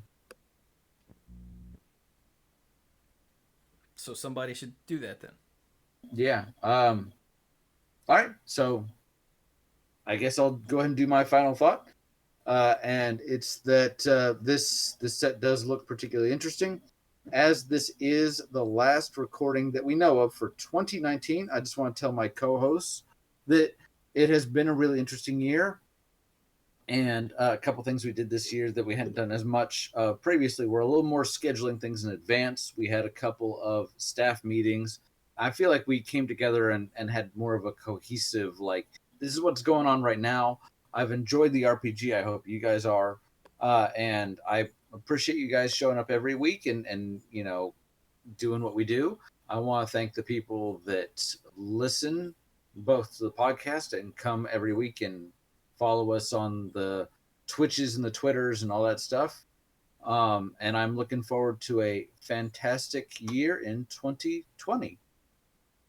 Yeah, that's what I got, man. So, and with that, I am going to... I know Yes. you're about to leave, so you can't leave yet. I can't leave yet. There was a person in a chat for one of my other streams who said that they really dug your heavy narrative episode on the last RPG episode. So Okay. That was a thing that worried me, that people would get bored with just listening to Brian talk at us. But at least one person was like, I loved it. It was so cool. And I was like, I will tell Brian that. I He will be appreciate happy. that. It's always better to try and figure out a way to cohesively put in backstory, to put in what's the word I'm looking for? A narrative without just talking at the players, because it's so like settle down, children. I'll tell you an hour for a story for the next hour and a half. Doesn't sound quite as compelling. But what I had tried to do was, you guys have been wandering around for months, years at this point. Your characters, at least for days, weeks. And this was supposed to be like explaining a lot of the loose ends that you've come across so far. Not that we're done yet. And I'm glad that it was appreciated, at least for one person. And this guy, like, he popped into chat and said that, like, there wasn't a thing we were discussing or any of that. So it wasn't like, oh, I was really worried about that. He's like, hey, by the way, just boom, out of nowhere. So. And I appreciate that. And tell him his $20 is in the mail. I will. Somebody remember to tell Piccolo that Brian owes him $20. Oh, it's Piccolo? Okay. And with that, I'm gonna go ahead and get some other work done before I pass out. Chewie, I will see you tomorrow. Yes. So you're gonna be there around 6:30-ish? I'm gonna try and be there around 6:30-ish. And you will have already eaten at that point? We will have already eaten a real dinner. I will supplement with popcorn. I will tell you, we were in the Wendover area for dinner tonight, and traffic was just awful because it's December. So I figure you know that, but it was lovely. So, and you other gentlemen, you have a great night too, and I'll hopefully see you before too long. Yeah. All right. All right. Good night. Good night. Good night. I'll go and do my final thoughts and everything as well. I kind of gave a little bit of my final thoughts and everything. Was, again, I had told the guys previously that at school today that we were allowed to wear sweaters, like our holiday sweaters, to school, and I had recently purchased a Blizzard sweater that has the Helm of Domination on it from World of Warcraft, and I wore it today to school, and only one person in the entire school knew what it was. And I got told multiple times, oh, that's a cool, is it from Frozen?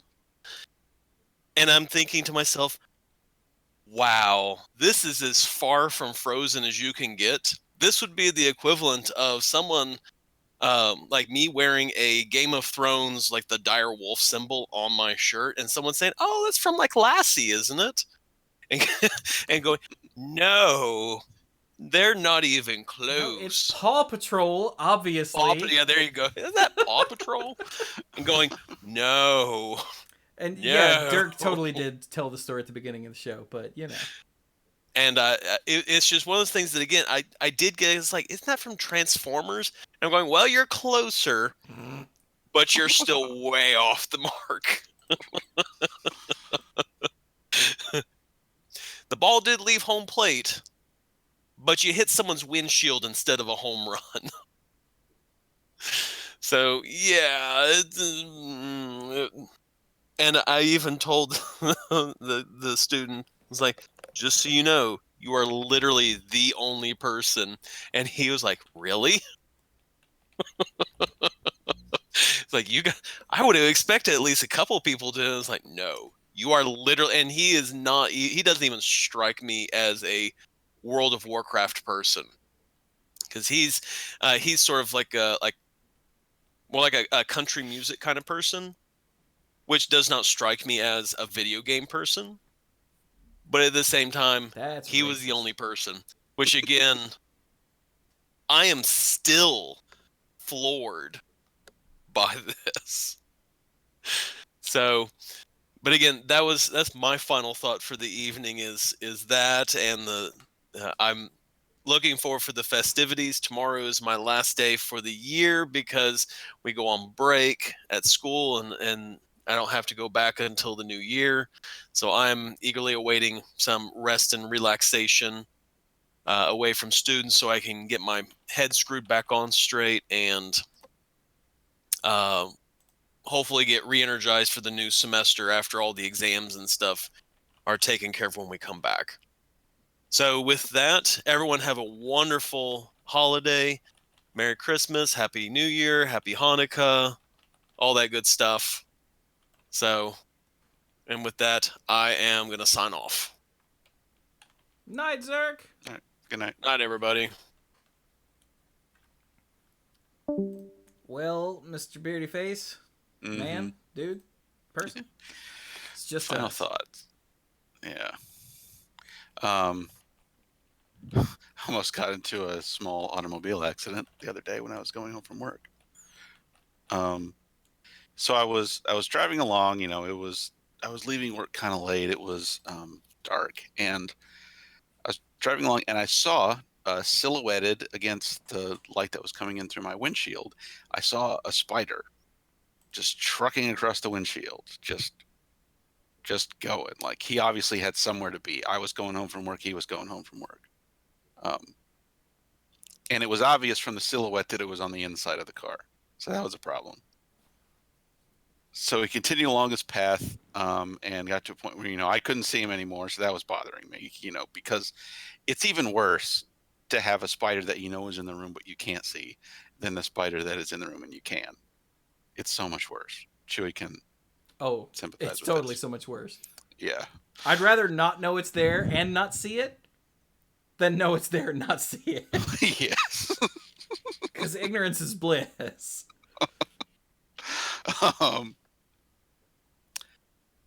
So I come to a stoplight. I'm sitting there. I'm at the stoplight behind this other car, and I'm just sitting there, you know, thinking about some other things, but also in the back of my head trying not to think about the spider and wondering where it is. Then I think I feel something on one of my hands.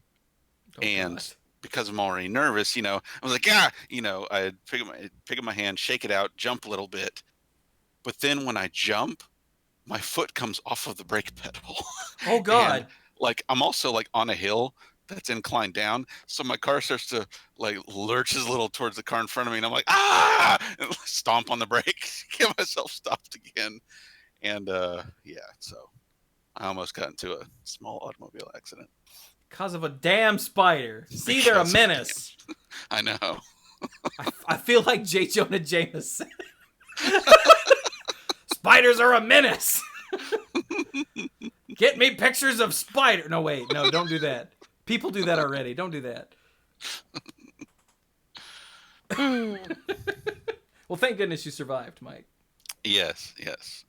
I'm glad too. Lord have mercy. So I get to see... Are you done, by the way?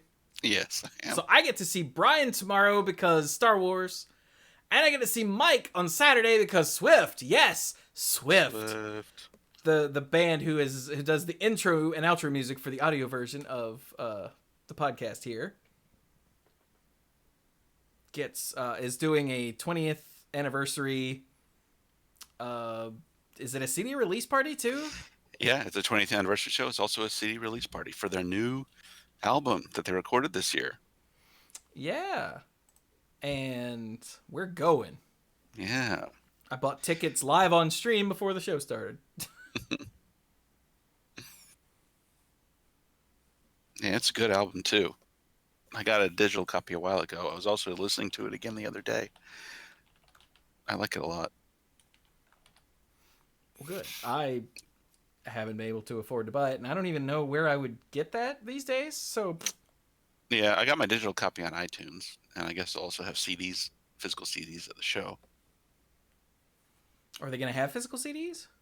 Yeah. Oh, sweet. Okay, I'm going to have to... Yeah, you can either get them at the show, or I think, like I know, it's not Tribunal Records anymore. The guy running it kind of closed down that part of the label. I think it's called Dive Bomb now. But yeah, so you can order them online. I don't know if they'd be on Amazon or something, but Huh. Neat. I'm certain I got my digital copy from iTunes, from the iTunes store. Okay. Awesome. A physical copy would do me literally no good. I don't think there's a CD player in my car. I've never tried to use it. So my brain paints it out. If it's there, I don't look at it. I don't see it. Huh. Nowadays, I wouldn't be surprised. Huh. I don't actually know. But I know my computer doesn't. So I wouldn't Mhm. even be able to like rip it to put on my iPad. My iPad. Hmm. Yes, I still use an iPod. Everybody shut up. So do I. Yeah, at least mine isn't as ancient as Mike's. Mike, tell him how old yours is with the funny story. So this was, let's see. I got it when I was in grad school. So this was, I'm having trouble doing math. This was like at least 15-ish years ago. I don't know. However long the podcast has been running, it was that long ago. And when I got it, it was a hand-me-down from my brother Thomas. He had already had it for a while. So it's so old that earlier this year, someone broke into my car, like smashed out the window, opened up the door, started rifling through the glove box and everything. They found inside the console, in between the front two seats, they found my iPod. It was plugged in. They yanked it out of the console, messed up the connector cord, just completely broke the cord. And they left the iPod lying on the front seat. That's how old Mike's iPod is. Yes. They broke into his car to steal stuff. Didn't even steal it.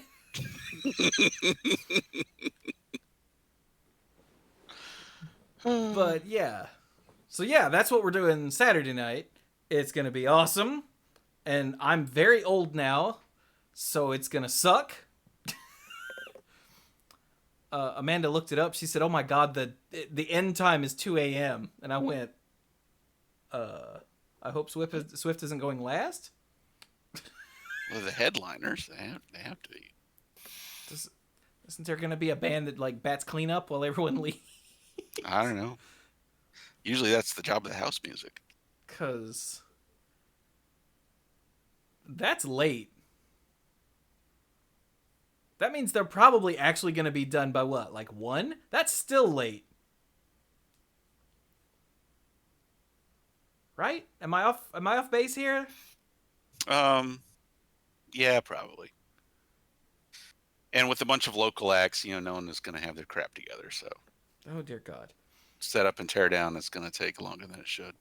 Oh dear God. All right. So we're in for the long So- haul. Yeah, so we're going to be there till next week.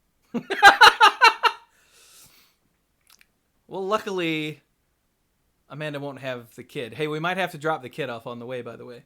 Okay. We'll figure out scheduling and whatnot probably after the show, but Hmm. yeah. But that's this Star Wars, and then this, and Mike and I did the Nerf report because Hearthstone did some minor nerfs that went live today, and freaking Dota Underlords had a massive patch that overhauled the entire flow of the game, and it's made it so good. Games are so fast now.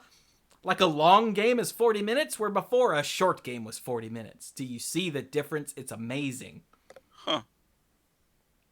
So, very excited about just everything that's going on here lately. Mom will hopefully be home for Christmas. Hopefully. So yeah, hell yeah. Excuse me. And then I almost threw up right here live on the Mana Pool, number 577. But yeah, so I hope that everyone has a good, let's see, Christmas or the Hanukkah or Kwanzaa or Festivus or winter solstice or end of December or summer if you're in the southern hemisphere. Just whatever it is, I hope you enjoy it, everybody. Be good to each other. I don't care what time of year it is. Just be good to each other anyway. Be excellent to one another. Be excellent to each other. Look, Mike had to make it sound all fancy. Look at you. I was just making a Bill and Ted joke. Yeah, but you made it sound all fancy. Okay. To one another. To one another. Is that not how it goes? No, it's Is be it excellent to each other. Okay, sorry. I can edit this out. You want to try it again? You could, but you won't. I won't. You're right. Yeah. So if you want to check out more stuff, I've got videos going up constantly over on youtube.com/themanapool. Right now, what's going up? We've got Link's Awakening. We've got the Switch remake of Link's Awakening. We've got Shovel Knight, Spectre of Torment. We've got the Nerf report. We've got some Hearthstone games because the new set came out. So I tried a bunch of new decks. And so those are going to be slightly outdated for a few days, but I don't care. They're still going to go up because they're good. I got some Dota Underlords playing in the new patch. Like, this edited video, Mike, the edited video is 33 minutes long. For Dota Underlords.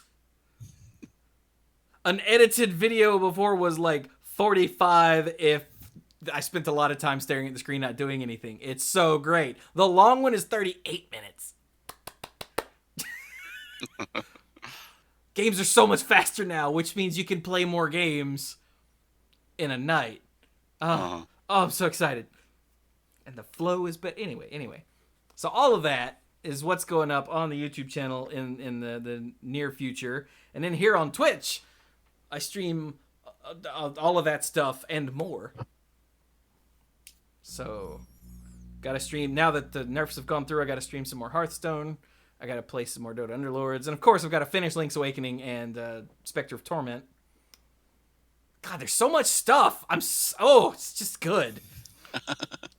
It's just good.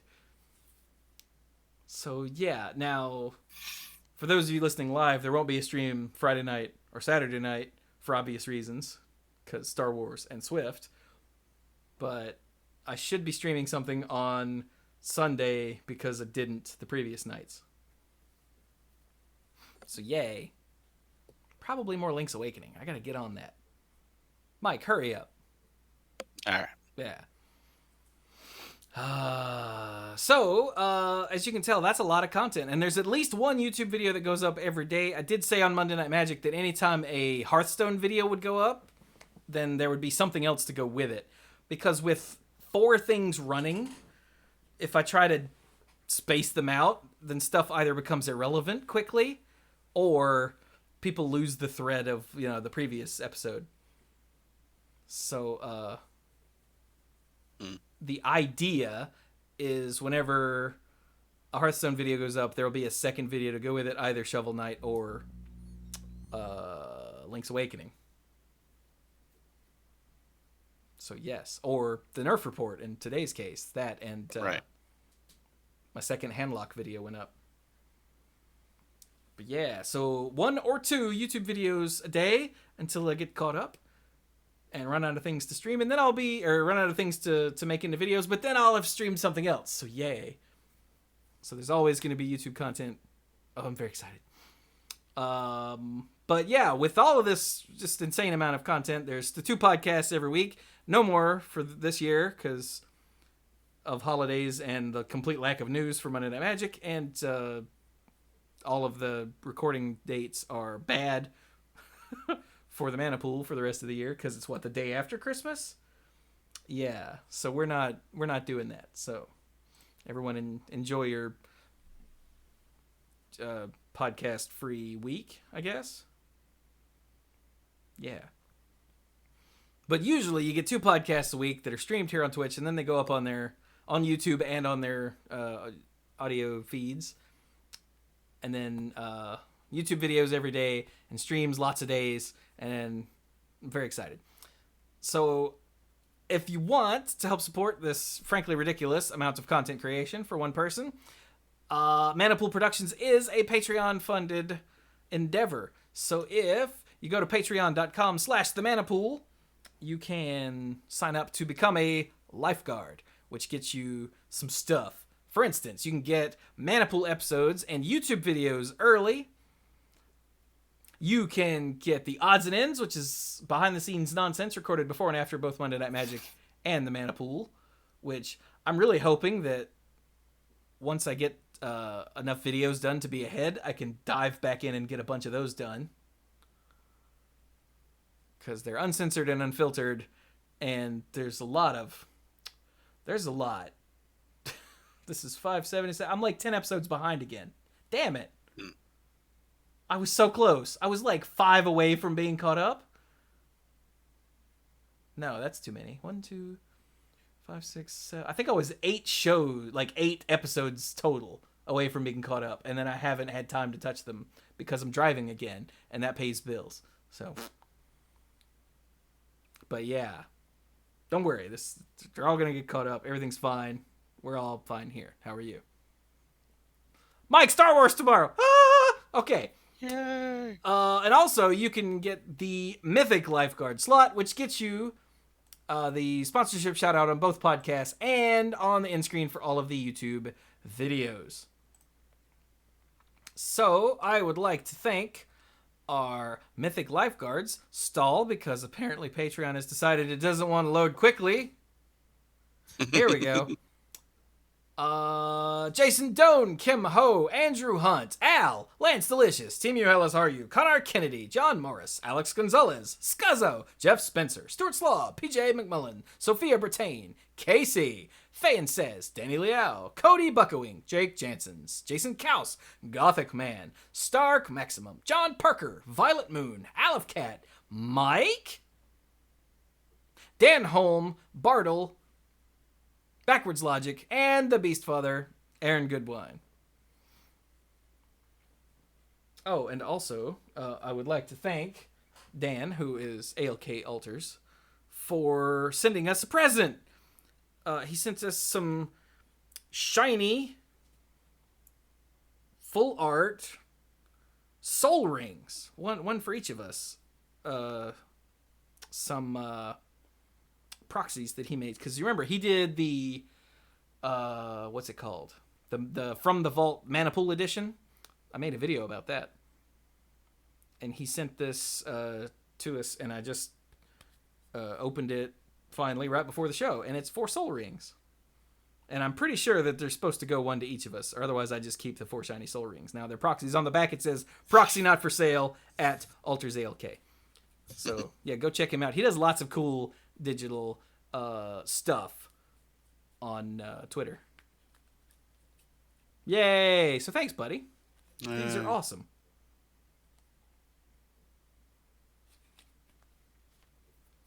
Excuse me, starting to get choked up. So with that, I guess we'll be done with 2019. So this has been the Mana Pool number 577. I hope all of you have a wonderful, like I said, end of year period of time. And have a happy new year. And we will see you all next year for even more dorky goodness. Right, Mike? That's right. Yeah. So thank you all so very much for joining us throughout the year. And go play some Magic.